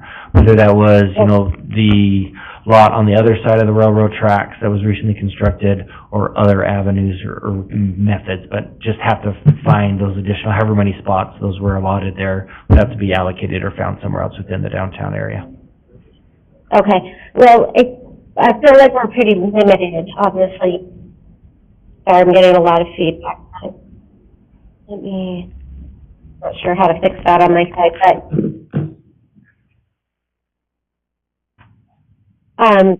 with the limited amount of space that we have downtown, if something like that were to happen, I'm just saying that would take away 105 parking spaces or whatever it is downtown. So how would that affect the numbers as we see it? Like, do we have any kind of contingency plan for that? So like what Councilor Allgood was saying, so that we're not putting that back on the taxpayers if something like that were to happen and we had to find space for them downtown, taking away the spaces that are charged for? Yeah, and I mean, so that contingency plan would have to look at, because I'm guessing if the railroad did come back, they wouldn't just say the yellow lot. It would be all lots. And so that would create a very serious issue, because you're not just talking about those spaces in yellow, you're talking about the green and the blue as well, that the city has been relying upon to have those for the downtown. So that would be the hope, that the railroad would realize that and we'd be able to work with them in some way if they did. Again, the hope is that that never does happen, and trying to firm that up. And I don't know if that lease, if they do have a right to come in at any time and end it, or if it goes through on that. So it sounds like they do, so we're getting ahead now that they do have that ability, but it would create much more issues than just, in my opinion, and if anybody disagrees, I respect that, but it would create a much greater issue than just losing those parking spaces for Tillian and try to find them somewhere else, because you would most likely lose all of those spots along the railroad tracks, which is hundreds of spots beyond those permitted spots. Right, and I know some time ago we talked about the railroad maybe coming through there again. I don't know when that's projected, but I guess my question, I don't know if there's any way to answer this, but would they want those spots back if they decided to come through there again? So I don't know how to have a safety net in place, I guess is what I'm asking. Yeah, and so that, I'd love to see that within my lifetime. I'm not old, but I'm not young. So it's still a hope, but very many years probably down the road. And that would be determined. I hate to, speculate what they would think, but there obviously need to be parking in that area, like there is now, to provide for if that were to become a passenger rail station for people to get on to go to Salt Lake or Seattle or whatever, they would need somewhere to park. But if everything went perfect, you're looking at probably 8 to 10 years for that to come into place. So hopefully by then, there's a nice, beautiful parking garage downtown to alleviate more of the parking concerns that are coming. So, but that is a valid point to consider that. But it is several years down the road for something like that to come into play. Okay, and my last question, which we probably already have the answer to, but I just want to be sure, what is our contract with Parkways, are we in it for a year or 2 years, or how do we? So it's the car park, and I may defer to either to Mark or to Jeff on, I think it's an annual, if I'm not mistaken. Annual renew, and then you could cancel, I think, at 30 days notice for convenience. So. Did you hear that, Councilor Register? Yeah. I did, thank you. Yep. Okay, thank you. Okay, very good. Okay, thank you so much. Do appreciate that. So we do have some people, this kind of, goes into the next item as well, but I think it's important to get some testimony at this time from those that are here. So we do have, Stan had signed up in favor of this. Is this the one that you had signed up for, Mr. Siewert? Okay, very good. So if you'll please come forward. And then if you don't mind just stating your name and address for the record, and then you will be allotted 5 minutes, up to 5 minutes for your testimony. I'll let you know when you have a minute to go. Great, thank you. Stan Siewert, 4003 Preston Avenue. Mayor and council members, I have to confess I'm old enough that I remember feeding parking meters in Caldwell while my mother was shopping, and we were at ID or perhaps Sears, but it is something that I grew up used to, and I'm not opposed to it coming back whatsoever. However, if I'm out there feeding coins in a meter, I would wonder why something hasn't changed in the last 50 years. And I was pleasantly surprised to hear about an app and being able to pay that way. But even more than, I guess, the rates, what I wanted to talk about was, I suppose, the frustration or the challenges with parking. Probably all of us have experienced driving every lane in a parking garage looking for a spot and finding that the whole level was full. So then we go up another level and we continue looking for a spot. And even now in Caldwell, just coming down to events around the square, it's kind of like, okay, here's an open spot. Do I take it or do I keep driving, hoping that I'm going to find one closer? And so the frustration is I suppose the lack of knowledge of where the parking is. So I'm happy to pay for parking, especially if it's an intelligent system that makes parking more convenient and easier to use. I parked for an event in Boise in a parking garage, and you get up to a level and it told you right there how many spaces were available in that level to go find. And I'm like, they've got my business. I'm happy. You go find your parking spot and you continue to your event.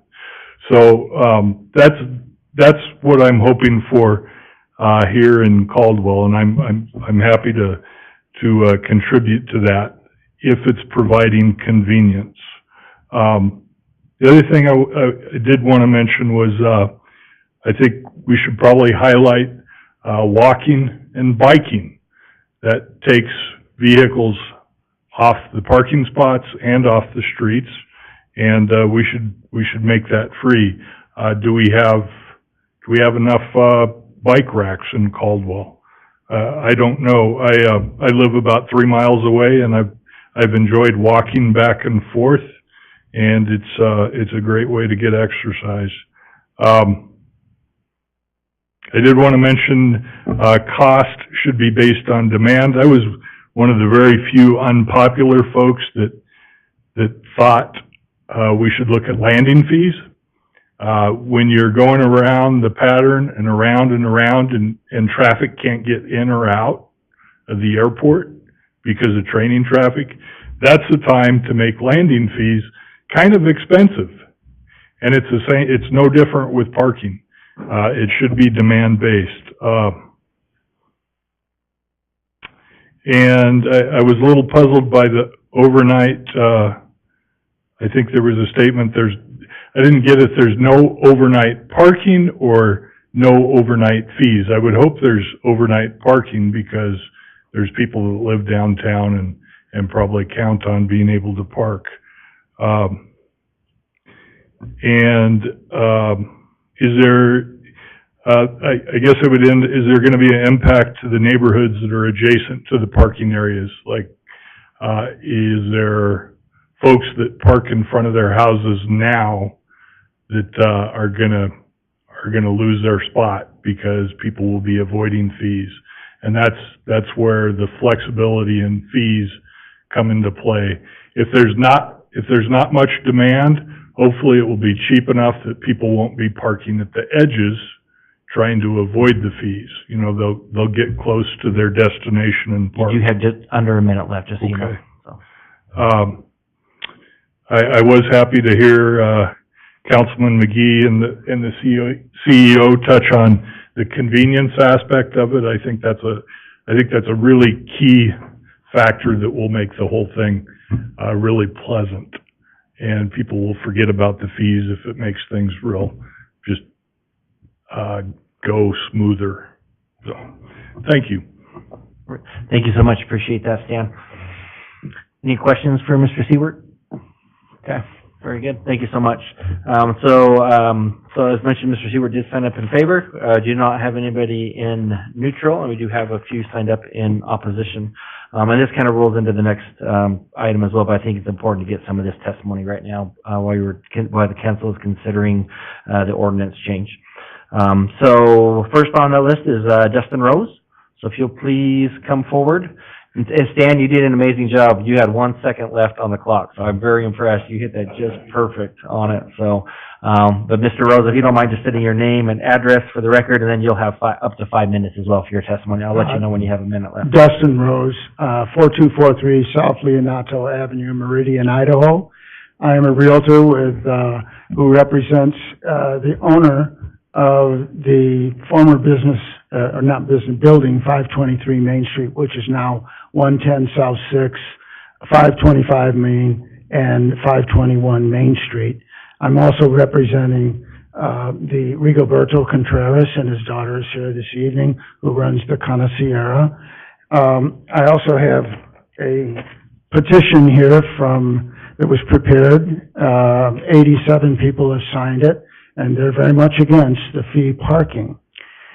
There's two issues, obviously. One is concern to the businesses I just said, because you've got it permitted permanently for residents, a deal that was made by the city council a long time ago, apparently, and you gave them the parking.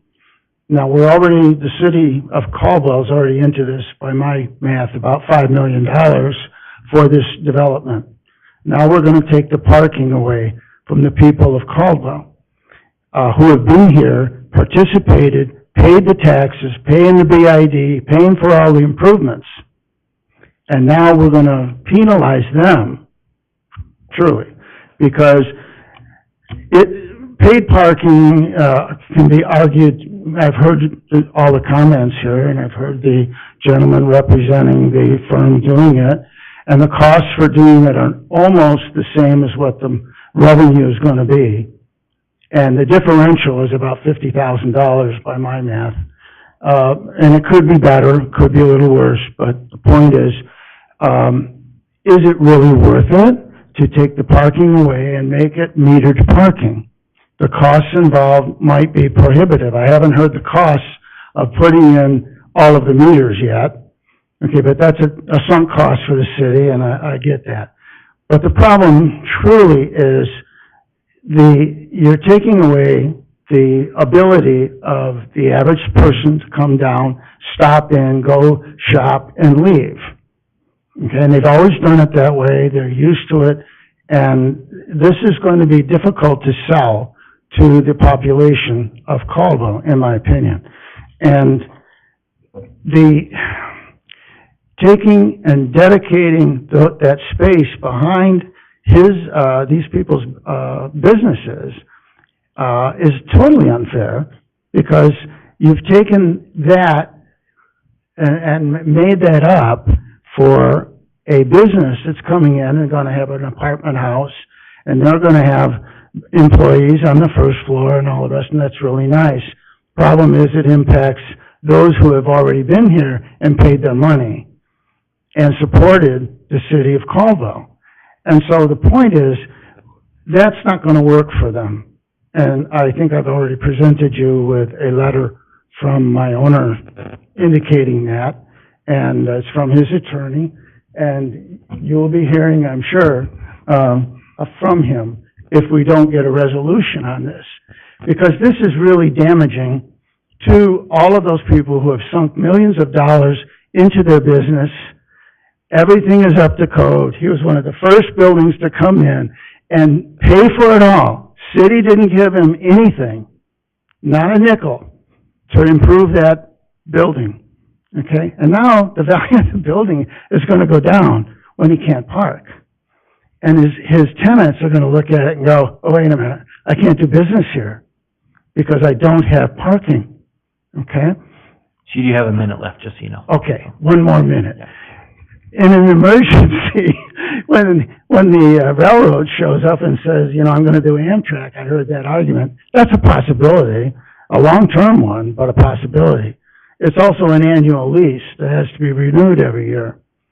If someone else buys out the lease, then what are you gonna do? So you have to think about that. And it's possible because they do put the lease up for bid every year. So that's a possibility. But to make it clear, there's a twofold argument here. One is that metered parking really isn't necessary. Okay, it's not. It's gonna be a break-even deal basically for the city. And the other is you're penalizing those businesses on Main Street from Fifth to Sixth by taking their parking away. And that's all I would like to say about it. Okay, perfect. Thank you so much. Hold on, we may have some questions. Any questions from council members? Council Register, do you have any questions at this time? No, I don't, thank you. Okay, perfect. Okay, thank you so much, Dustin. You bet. Appreciate it. So we do have one other person signed up in opposition, and Ms. Contreras. So if you don't mind coming forward, and if you could state your name and address for the record, then you'll have 5 minutes as well for your testimony. Moni Contreras, address 517 Main Street, and I'm the owner of, so my parents are the owner of Carniceria Mi Tierra. They live in California. I've been here 13 years, and I'm just very concerned about parking. I have about 15 employees. Most of my employees have been working there for over 10 years.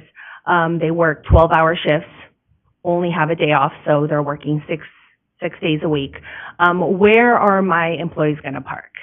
I'm gonna have to pay for that because my employees, I mean, it's a small business. They don't make enough to be paying, what, $300, $200 a month for parking. Now I'm located over here by the pink, by the yellow, yeah, over there, yep, right there. So that's 517 Main Street. And when I came to the last meeting, they were telling me, oh, well, they can park over here in the free parking in the blue section. But one, there's no lights over there. My 16-year-old cashier is going to park over there and walk during the winter time at 8 o'clock at night. I don't think that's very safe, and I don't think she's going to want to do that. How about my employees that start at 6 in the morning and it's dark and it's cold? Where are they going to park? Usually right now they park in the yellow section, but that's going to be, 105 spaces for the apartments. So that means there's only going to be left like 40 parking spaces for employees downtown, but I'm not going to be able to get 12 spaces for my employees, which I doubt. They're probably going to have to, I don't know, like give maybe me 2 or the sushi place another 2. I don't know. So I'm just very concerned about that. My clientele is mostly Hispanics. So where is, a lot of people don't use phones. Is it going to be, for the meter parking, is it going to be just coins or just the app? How about for the elderly? Are they going to be able to take out their phone and scan the code? I mean, sometimes it's hard for us to do it. So that's just my concern, that you guys are going to take away a lot of parking for my employees and especially my customers. And I mean, I feel like there is already issues sometimes with the whole winter wonderland and the lights. We lose a lot of clientele by 5, 6 o'clock. there's no parking. So a lot of people are like, oh, there's no parking, so I'm not gonna go into the store to buy a pound of tomatoes or get 5 tacos and a side of rice and beans when I can go somewhere else. So now that they're gonna have to pay for parking, it's gonna be like, oh, never mind, I'll just go down to Albertsons and buy the things I need to buy instead of stopping there. So that's basically all I had to say. Okay, very good. Any questions from council? Okay, very good. Thank you so much for being here. We really do appreciate that. And that's all that is signed up to testify on this matter. So is there anybody else that wishes to speak on this matter before we do close the public testimony portion? Mayor, Councilor McGee, yeah. just a quick question. Are there people signed up to testify on the rate? So that kind of, so we kind of touched on both, on this one. So obviously it has to be different, separate motions, in regards to that, but the testimony that was given was kind of related to both in regards to, I think, on both of those. I guess that's what I'm getting at, Mayor, you know, because we have heard testimony and the rates were mentioned. I was just wondering if we were gonna go through that process again, but. Yeah, so definitely, there is, so in regards to this item, so kind of looking at the agenda, so they do have action item number 2, which is for the bill and ordinance for the changes pertaining to downtown Caldwell parking provisions. And then action item number 3 was basically put in there to take public comments concerning the proposed fee schedule for downtown parking. And then action number 4, consider resolution adopting a schedule of fees for parking in downtown Caldwell. So those are different, so you have 2 different items, the bill and ordinance for the amendments to city code, and then the resolution that adopts the schedule of fees for parking in downtown Caldwell on that. And so, obviously some different ways to go about it. There's been some discussion about some alignments that need to happen between, the resolution and the proposed bill and ordinance. So you can fix those this evening. You have the ability to continue this matter to a date and time certain on that and continue. You can leave the public testimony portion of it open. You don't have to close it tonight. So if you are wanting to have additional comments in the future, you can do that. That from those that, you know, maybe were here or it's difficult because if you do continue it, for people that weren't here this evening, allowing them to testify when they weren't at the original hearing can provide some issues. But those are kind of some of the options, I guess, before council to move forward with the bill and ordinance. Continue that, move forward with that, continue the fees and parking if you feel those are separate enough. So it's kind of up to council and what your kind of desires are to move forward on it. Does that make sense, or did I make that very muddy? No, and I think that's why I asked the question, Mayor, and I think you did a pretty good job of explaining it. It seems like we've got a handful of agenda items that are about the same topic, and we're gonna kind of bounce in and out of public comment, and you know me, I think you're the same way, Mayor. I'm always trying to find an efficient way of handling it, but at the same time, making sure that everybody gets their voice heard, and so I was just trying to figure out what the most efficient pathway forward was over these next agenda items. Yeah, and really up to kind of council how you all feel is appropriate and how you want to kind of move forward. The obviously the agreement's been approved and signed. That was about a month or so ago. So again, tonight, this is really the ordinance changes, implementing those, and then the fee schedule on that. So kind of whatever you're serving. Yes, Councilor Doty? You know, I've been to several of the meetings that we've had. It's been out in the public for quite some time now. So my recommendation would be that we do close the public testimony and move forward with some sort of action tonight. Okay, very good. So then what we would probably do is go ahead and move forward with that bill and ordinance action item number 2. Since it is a legislative matter, we don't need to close the public hearing portion for that, if I'm not mistaken, Mr. Hilty. And then we would move into depending on how that goes into to number 3, and then continuing that way, if I'm not mistaken. Is that correct, Councilor Doty, to move forward with number 2 and discussion on that for the council? Correct, if we want to take 2, 3, and then 4, however we should do it. Okay, very good. So then that would, oh yes, Councilor Register, go ahead. I have a question. It might be for Mr. Hilty. I'm getting that echo real bad, just so you know. Sorry. If we cannot come to an agreement on these things, what happens to our contract that we've already approved? Can you repeat that one more time, Councilor Register? I think we got it, but just if you could repeat that one more time. Yeah, if we can't come to an agreement on these things. Sorry, are you getting that echo as well? It goes in and out, not an echo, but it goes in and out a little bit. Okay. If we can't come to an agreement on these things, what happens to the contract that we've already approved? Good question. I did get that, Councilor Register. If the city decides that they don't want to implement paid parking in downtown, then, frankly, we'd have to go back and have a conversation with the car park about where we're at in terms of moving forward on the operating agreement and the acquisition of the material to do it. But I don't have a slick answer for you. We'd have to reconsider where we're at, talk to them, and find the best way forward. Okay, and then my other question is the visitor that came, did he say there were 87 people that signed the letter? How many people had signed that? How many? 87, yes, so 87 people had signed that petition. Yes, if you don't mind, we'll take that, enter into the record.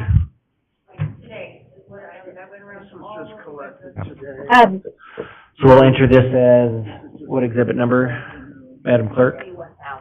So this would be what? So this would be CC 1000, exhibit item, a petition, again, with, from what was indicated, 87 names that have signed onto that petition.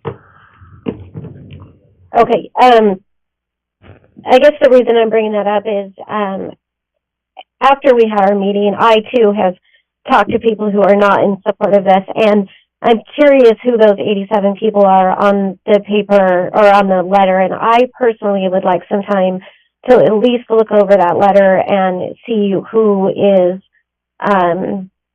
signing that before I make any kind of decision. I feel like,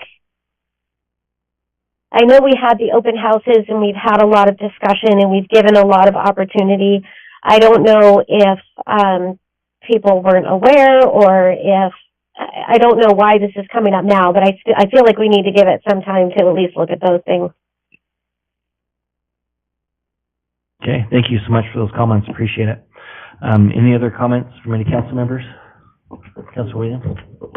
Thank you, Mr. Mayor. Obviously, we already have approved the contract. I think that's been noted, and it's important to note that we have. At the same time, there's a lot of moving parts to this. There's some confusion still. There's some discrepancies. There's still a lot of questions within the community. I don't know that we would, I don't know that we'd lose much by postponing this a little longer so that we can communicate better with our constituents and have further communications and at least answer the question, are there solutions to some of their problems? Are there ways to meet their needs? And if there aren't, we would have at least heard them and had the discussion, especially given the fact that there are some lingering questions and some unanswered potential problems that I think it would be wise for us to wade into carefully rather than trying to speed up here. I don't think we should put this off for any great length of time, but I think we do well to listen, especially to our business owners, and Chuck, you alluded to that in your conversation with people in the bid, and I just think that what Diana's suggesting might have some wisdom to it, that we should delay. I don't mind moving forward with the ordinance necessarily. That's a separate item, and we are kind of bouncing in and out, but I think there is more to be heard and some questions that need to be answered, but it's going to require some diligence and some real eggs on the ground to hear from these people. So I'm tending to want to postpone a decision on this with Diana. Other discussion or comments from any council members? Mr. Mayor? Yes, Councilor Ogden. I just wanted to make a couple of comments. whether we do paid parking or don't do paid parking, it does not relieve us of the responsibility, the agreement we made with the Tillium project to provide parking spaces. So whether we do or do not, we still will need to protect 105 parking spaces along there in some fashion. The second thing is, I just want to be real clear.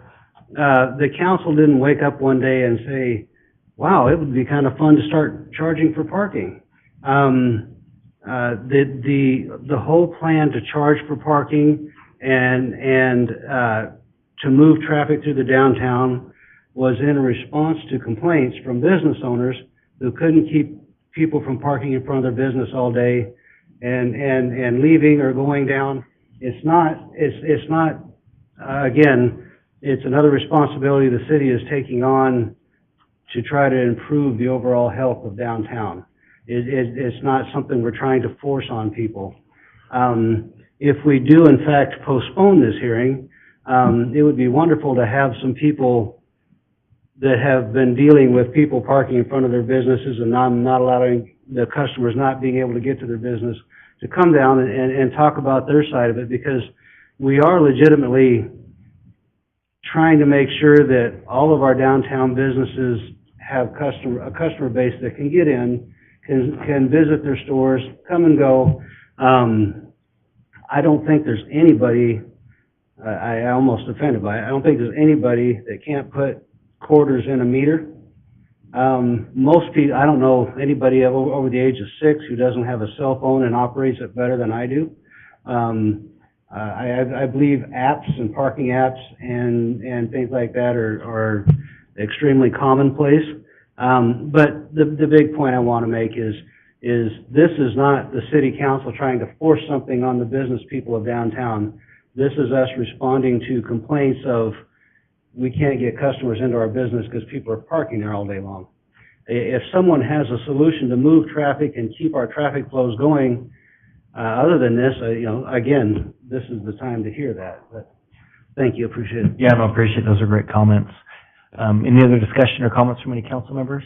Or any direction on, I kind of heard a couple different ways, but any direction on how you want to move forward, whether at this time or? Just a point of clarification, because I think, Mr. Mayor, I think Councilman Doty mentioned earlier, and I think we have closed public testimony, at least on this line item. Maybe we haven't yet, we discussed it. But just point of clarification, I mean, there are several things here, and we're kind of, because they're all together, we're kind of getting off on which ones we're talking about. But we still need to address ordinance number 3546 regardless, right? Correct.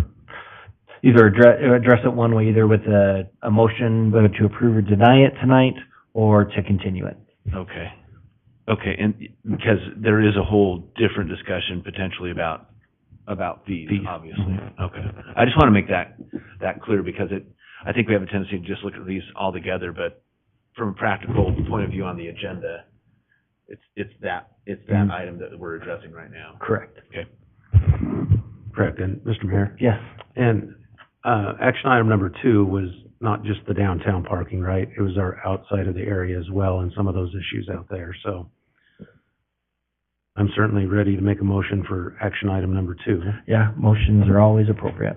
Make a motion that we approve bill number 52, ordinance 3546, amending the Caldwell City Code, chapter 9, article 7, pertaining to downtown parking, request to move for its passage by title only and approve the summary for publication. So before we ask for a second, maybe Mark, you were going to jump on that. So the two conflicting, so the ordinance said had one set of hours and the fee schedule had a different set of hours. So would it be just stating which one you want better or like better? I can clear it up. From 9 a.m. to 7 p.m. Monday through Friday, and 10 a.m. to 5 p.m. on Saturday. Okay, very good. So we do have a motion for adoption of bill number 52, ordinance number 3546, which does amend Caldwell City Code, chapter 9, article 7, pertaining to parking throughout the city of Caldwell, but specifically on the downtown Caldwell parking, with the change as noted by Councilor Doty, who made that motion. Do we have a second? So we have a second from Counselor McGee. Is there any discussion on that motion? Well, Mr. Mayor, I was just gonna say, I think this is still respecting what Councilman Register and Councilman Williams at least have expressed, and that is, even by passing this right now, there's still opportunity perhaps to have a discussion as to whether or not we're gonna have more discussion. So I just want to make that clear. Thank you. Counselor Register, any comments from you before you take a vote? Yes, I'm concerned about this, obviously, and I feel like we have an obligation to our community, and when 87 people sign a letter, I think we should take the time to read it before we make a vote like this. And I appreciate what Councilor McGee is saying about being able to still have the discussion, but it concerns me also because of what happened with the parking spaces and the 75-year thing. I just don't like committing the city to something and then having to go back and try to change it later and then being faced with the legalities of it. So I would prefer that we table this, but if we have to take it to a vote, then that's what we'll do. Okay, we're getting any other discussion? Okay, with that then, the motion, Counselor McGee on it. So we do have a motion again was from Counselor Doty, and then the second was Counselor McGee, to again, for the adoption of bill number 52, ordinance number 3546. And if this does pass, that will move us into additional, testimony and discussion regarding fees. So there will be additional items to hear after this if this is approved, well, regardless whether this is approved or not. Okay, so with that, the voting is open.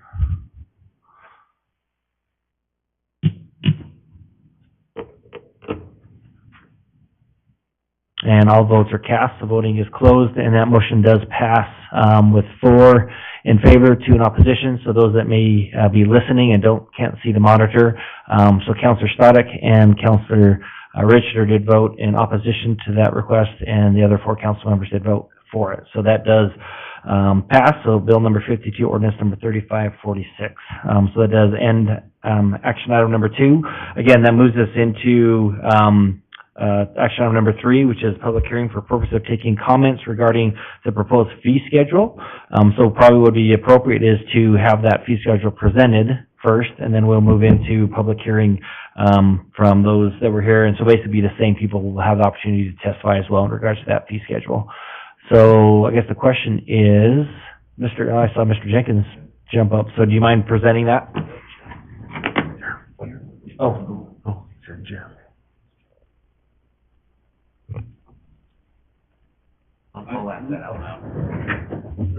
Mr. Mayor, just very quickly, because I listened to Councilman Register and Councilman Williams.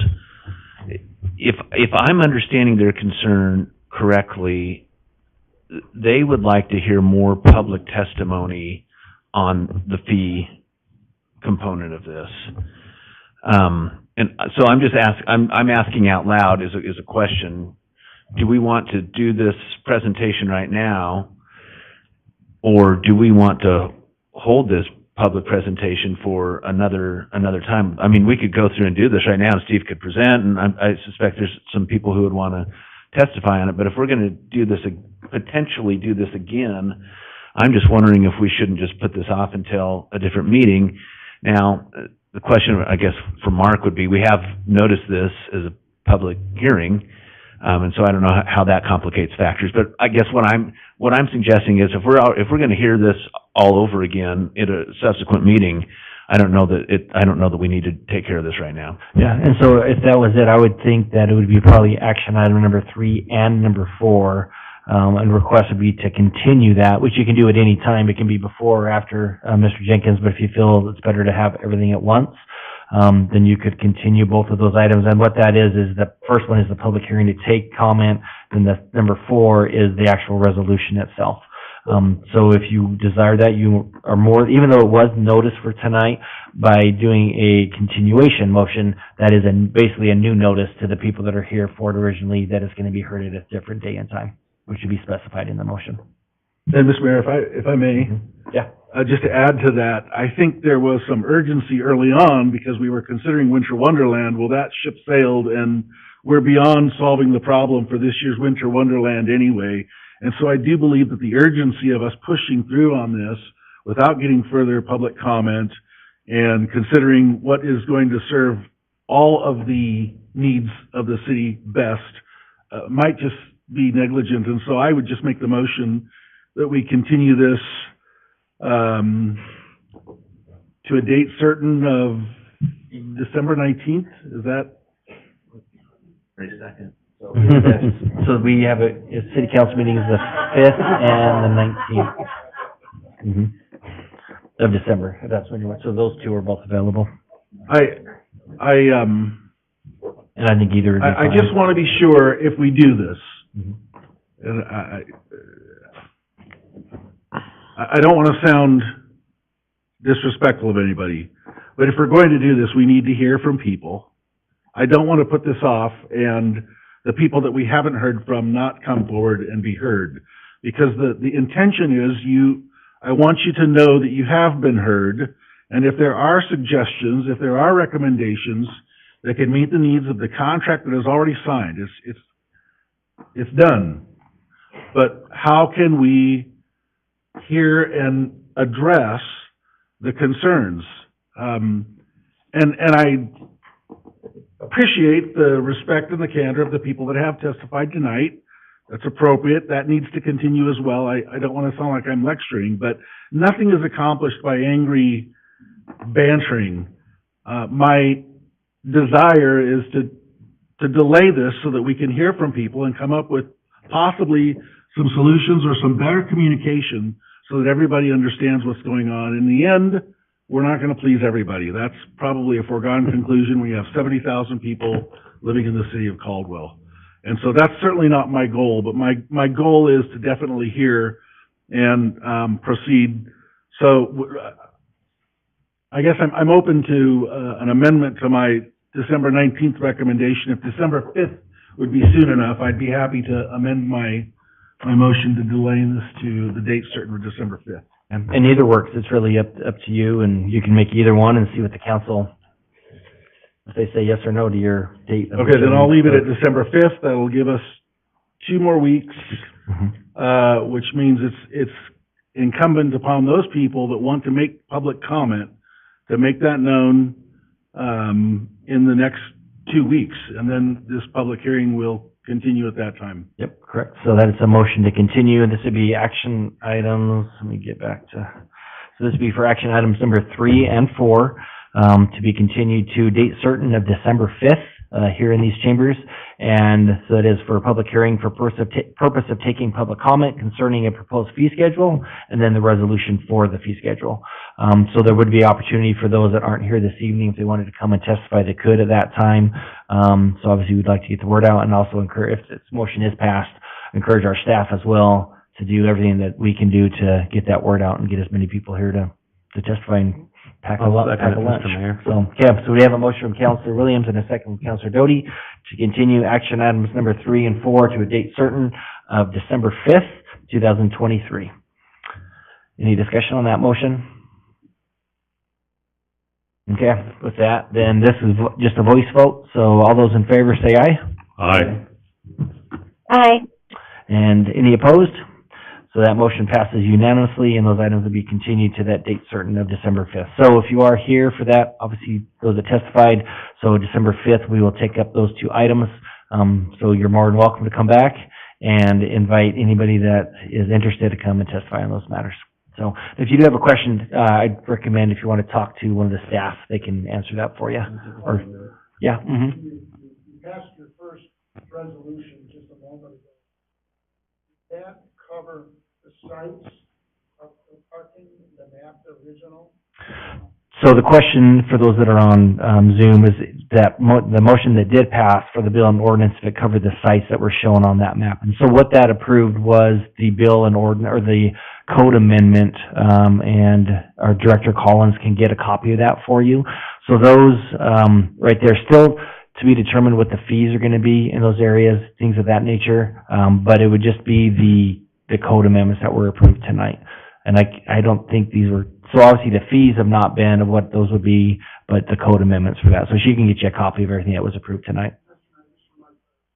So that Come what's to the mic. outlined up there is not approved yet. It's going to be discussed and we're going to talk.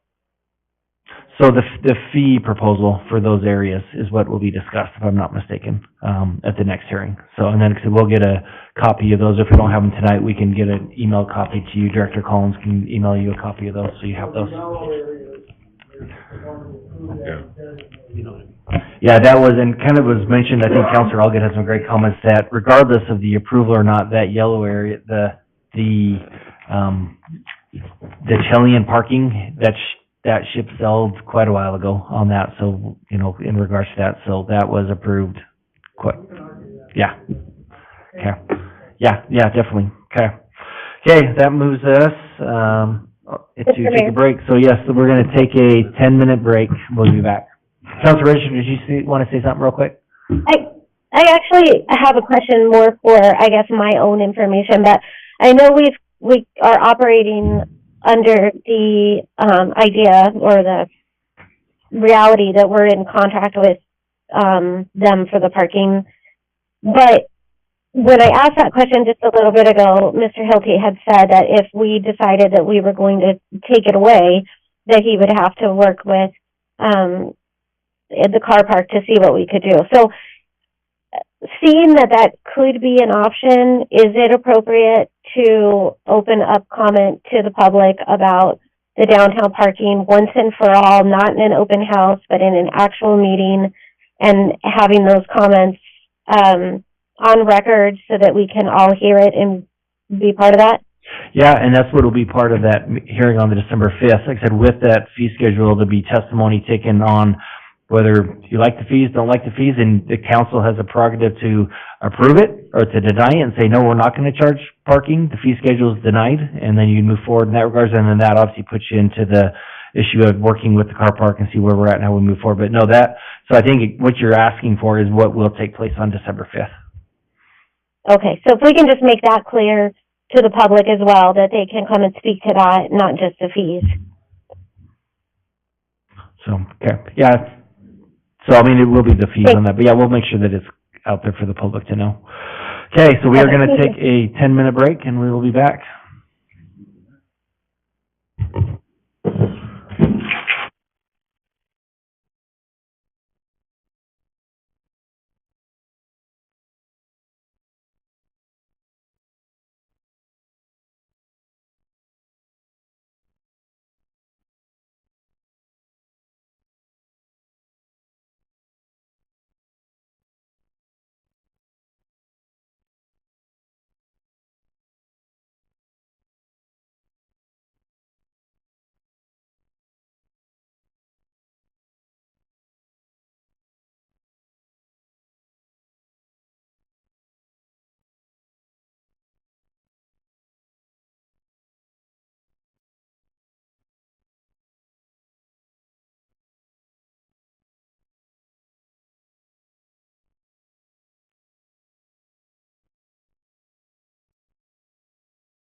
Yes, I am on. Okay, so we're going to go ahead and continue. So we are, Councilor Register, are you still with us there? Is she on Zoom? I am. Okay, there we are. Okay, perfect. Excellent. Want to make sure you're there before we continued on. So we are on action item number 5. So this is consider bill number 46, ordinance 3540-A, amending the Caldwell City Code by repealing and replacing Chapter 2, Article 27, Caldwell Executive Airport Advisory Board. So you remember this was approved about a month or so ago. There was some concerns on it, but felt it was appropriate to get it in place and then work on those amendments while those changes could take effect. And so that is what this is coming forward. So with that, I don't know if Scott or Mark, which one of you is going to present this? I'll let you rock, paper, scissors. Oh, he threw a scissors. What did you throw, Mark? I'm guessing he threw a rock. There you go. So he wins, which means he chooses you, I'm guessing. Oh. So, okay, Mr. Swanson, so the time is yours. All right, Scott Swanson, Director of Aviation for the City of Caldwell, Councilors, Mayor. So this is a presentation of ordinance number 3540, bill number 46. So just some adjustments to what was approved previously about a month ago, and this has gone through multiple revisions between myself, the mayor, city attorney, and just ensuring we line everything up to get the best thing possible for the Caldwell Executive Advisory Board. So at this point, how it stands, we'll be looking at 3 to 7 members on the board. Myself, I would be there as a non-voting member, more as a facilitator, and for that language, I would be there as a person to help move meetings along, sticking to agenda, and ensuring that we're focusing on things that, one, are appropriate for the board itself and the best for the airport, being looking at the users and their needs, and then coming back to the city needs as well on that, while also keeping a city council member, which at the time is Councilor Williams, as a voting member on the advisory board. And within the language of this bill, when I refer to the term voting, what is happening there is we are voting as a advisory board entity and establishing that we have decided as the entity to make a recommendation to city council on what actions or ideas or policy we want to bring before council to get codified in that nature. And that has gone through a couple revisions to get the wording as best as it can be, plain language, and make sense to everybody who is going to read this later on. And that is all I have, sir. Very good, excellent. Any questions from council? Okay, very good, excellent job.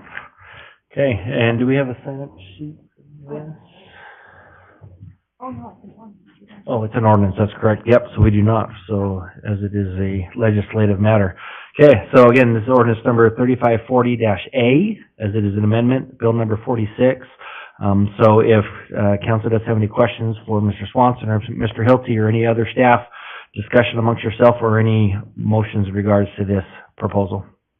Mayor. Yes, Councilor Williams. I would move to sponsor Bill number 46, ordinance 3540-A, and move for its passage by title only, approve the summary for publication. Very good. So we have a motion for approval and adoption of this bill and ordinance. Do we have a second? Second. So we have a second. So motion is from Councilor Williams and a second from Councilor Allgood for adoption of bill number 46, ordinance number 3540-A, for its approval. Is there any discussion on that motion? Councilor Register, do you have any discussion? I don't, thank you. Okay, very good. So with that then, voting will be open at this time.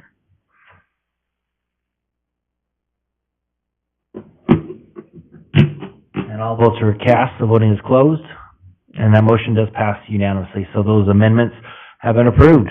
So that was pretty streamlined, so. Mr. Mayor. Yes.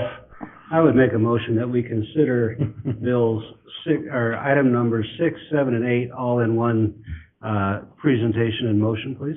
Very good. Do we have a second? So we have a motion from Councilor Allgood, a second from Councilor McGee, that number 6, 7, and 8 all be heard as one item, with one motion pertaining to each action item individually.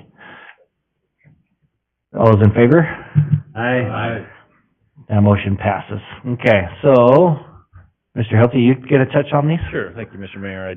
Rob left. I think he usually presents these to you. the Caldwell Municipal Irrigation District is a creature of statute. The statute requires that its boundaries be adjusted by an ordinance. And so as these are discrete individual irrigation systems, usually inside subdivisions, they once they are completed and inspected and approved by our Public Works Department, they then are annexed in. And so really what we're doing is expanding the boundaries of our irrigation district for perpetual maintenance by the city, and we do bill them for that in their irrigation assessments. I would stand for questions. Yeah, thank you so much, and I think we do an excellent job. By the way, we have an incredible water and irrigation department here at the city. Okay, so with that, do we have a motion for approval of these bills and ordinances? Mr. Mayor, Councilor Allgood. I'll sponsor Bill number 56, ordinance number 3550, Bill number 57, ordinance 3551, and Bill number 58, ordinance 3552, and move for their passage and approve the summary for publication by title only. Do we have a second? Second. Motion from Councilor Allgood and a second from Councilor Stoddard for adoption of the bills and ordinances as noted. Any discussion on that motion? Okay, with that, then we will open the voting. And again, this is for, action item number 6, 7, and 8 will pertain, your vote here will pertain to all three of those items. All votes are cast, so voting is closed. And that motion passes unanimously. And voila, that moves us into action item number 9. We had 9, 10, 11, 12, and 13. All at the same time? Well, 11, you don't have to do anything, that's up to you guys. So this is to consider the acceptance of the complete abstract, so maybe you guys haven't won your election yet. Is this, you don't know that it doesn't count? That sounds familiar, doesn't it? So. We don't have to accept this, right? So consider acceptance of the complete abstract of votes cast for the candidates at the consolidated election held on November 7th, 2023, as provided by the Caney County Board of Canvassers. So I think just a motion for acceptance, is that correct? Okay, do we have a motion? I'm guessing at least one of you two will want to make a motion and maybe they would second it. Mayor, I'll make the motion reluctantly based on my previous 4 years of election results, but I'll make the motion that we approve this. Very good. Do we have a second? I'll second it. Begrudgingly.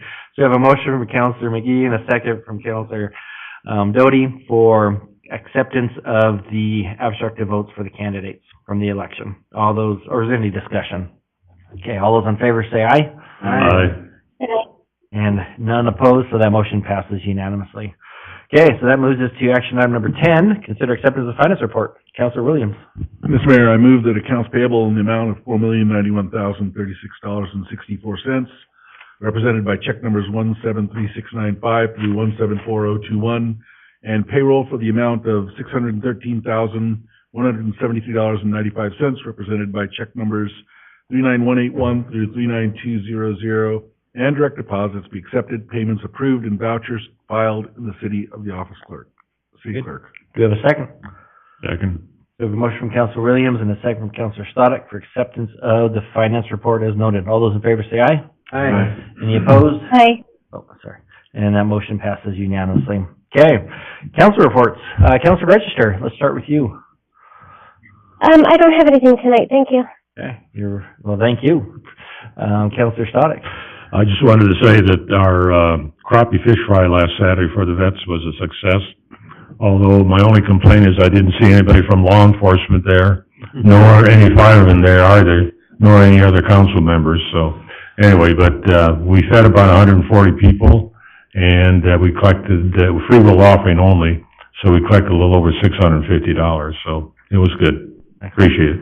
Yes, thank you for being there, and I apologize, I was not there either, so I'll call myself out on that too. So I neglected to put it on my calendar, didn't notice till the next day, so I apologize. So, Councilor Doty. Well, Mr. Mayor, I'm going to defend myself a little bit. Being a veteran, sometimes kids' ball games get in the way, but I certainly support the veterans and everything that they do there. So, other than that, the kids enjoyed the lights and the ice rink that's up, and I just want to publicly tell all the folks that contributed to building that. I spent a few hours, a few days helping them with that, according to the paper, And, those folks work really hard and, are very diligent about making, I guess, the rink as beautiful and as operable as can be, so. Very good. Okay, thank you so much, Counselor Williams. Nothing tonight. Okay, Counselor Allgood. Nothing tonight, thank you. Very good. Counselor McGee. Quick, I usually don't participate. Mayor, and council, I had the opportunity to go down to, Anaheim last week to watch, Tracy Casper be installed as the national president of the Realtors Association. And if you don't know anything about the Realtors Association, they're made up of 1.3 million real estate agents. At that conference, there were 13,000 real estate agents. And at the, as I like to call it, the coronation, installation is what it is. I call it the coronation. There were 3,000 real estate agents in this banquet. And I say that for two reasons. One, Caldwell's own Tracy Casper is now the president of that organization. It's remarkable. Two, Mayor, you'll like this. For much of the presentation, it was a video about all the great things that are happening in Caldwell.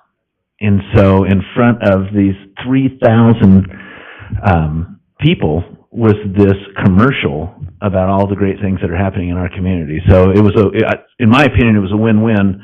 One of Caldwell's own, Caldwell High School graduate, Tracy Casper, was installed, but also our community got a huge publicity hit by being promoted in front of that group. So it was a very cool deal. Yeah, I imagine those are probably all the top realtors throughout the country, so we better watch out for another interview. Just to add to that, doesn't she have a local event coming up as well? She does. Councilman Leggett? December 6th. That sounds right, Which Mayor. unfortunately, I just noticed today is the Mayor's Cup at NNU, because I was supposed to be at that to Gotta make introduce her. decisions. So I may have to do it by video, as I missed the Mayor's Cup last year, and I already promised them I was gonna be there, so, but I think it is, I'm pretty sure it's December 6th, I believe, so, at 6, I think it's at 6 or 6:30, around there, so at the center, Candy County Fair. Okay, so I just have a few things, I'll be pretty quick. One again, yes, Winter Wonderland is kicking off, a phenomenal weekend, it's going great. It was great to be in the dunk tank with Chief Ingram, freezing our heinies off, on Friday, but it was for a great cause, and it was a lot of fun. So it was way warmer in the water than sitting on the ledge waiting for somebody to put you in the water. So you were kind of slow getting back up and just waiting, but we raised over $3,300 that goes towards the Carrie French statue. That's going at the Idaho Women Veterans Memorial here in Caldwell at the Idaho Veterans Garden. So well worth it. So appreciate Chief being a part of that and getting out there, and it was a great time. He's not smiling as much as you are, though. He's younger, way younger than me. He should have thought out a lot quicker, but he was nice. He went first, which I was like, I should have gone first, so I could have been done before it got any colder, but then he stuck around for my whole half hour, wet and cold, so he actually got, I think, worse than I did, but it was fun. Love to do those things, involve the community. Chief Leininger from Boise, the Boise Police Chief, actually came out to dunk our police chief, and I think that just speaks volumes, too, to the stretch that we're having, the reach that we now have, where we have the Boise Police Chief coming to hang out with us and hang out with Chief Ingram, and just shows the great strides that we've made there. So that was a wonderful time. The airport, so as you noted, we did withdraw an item, so I do apologize for that. We had some wires crossed, I think, with the ordinance coming on, where we are looking at installing some new members. We've received multiple applications, so we're reviewing those. I know one of the gentlemen I've met with is here tonight, so I do apologize in person as well for that confusion on that. I did not realize it had been, when we met, I didn't realize it had already been posted. I think that's why I said that we'd reach out to you at the end of the week, so I apologize for that. But whittling that down, we've had some phenomenal candidates put their names forward. So I know I'll be meeting with Councilor Williams soon and Mr. Swanson, Director Swanson, to go over those list of names, and excited to bring those forward to you in December. And last is, now that we do know who our council people will be, and since Mr. Denver is here, this works perfect. So do please think about, the committees that we have. And so I will be sending out an email to all of you, and Mike, I'll send it to you as well, the committees, and if there's any that do interest you that you'd like to be a part of, we want to make sure that, each of those is represented by a council member, and that if that if you do have an interest, that hopefully you take a greater part in that. So we appreciate council members that have done that and that do take an active part in the committees they're assigned to. So last year I did not do that. I just made those assignments because it is difficult, because you may not get what you want, just so you know, because we do only have a certain number of committees, and each council member needs to be on. So, but I still, in talking with some of the council, think it is important to allow you to voice your opinions on what you think would be of interest to you, what you have your expertise in. So I'll be sending out an email shortly to all of you, and then to let me know kind of where your interests lie and kind of what align those as best as possible. So you should see that coming out soon. And that's all I have. So with that, I would stand for a motion, and we do not have any executive session tonight, so this is it. We get adjourned. So motion to adjourn. And a second. And all in favor, say aye. Aye. We stand adjourned.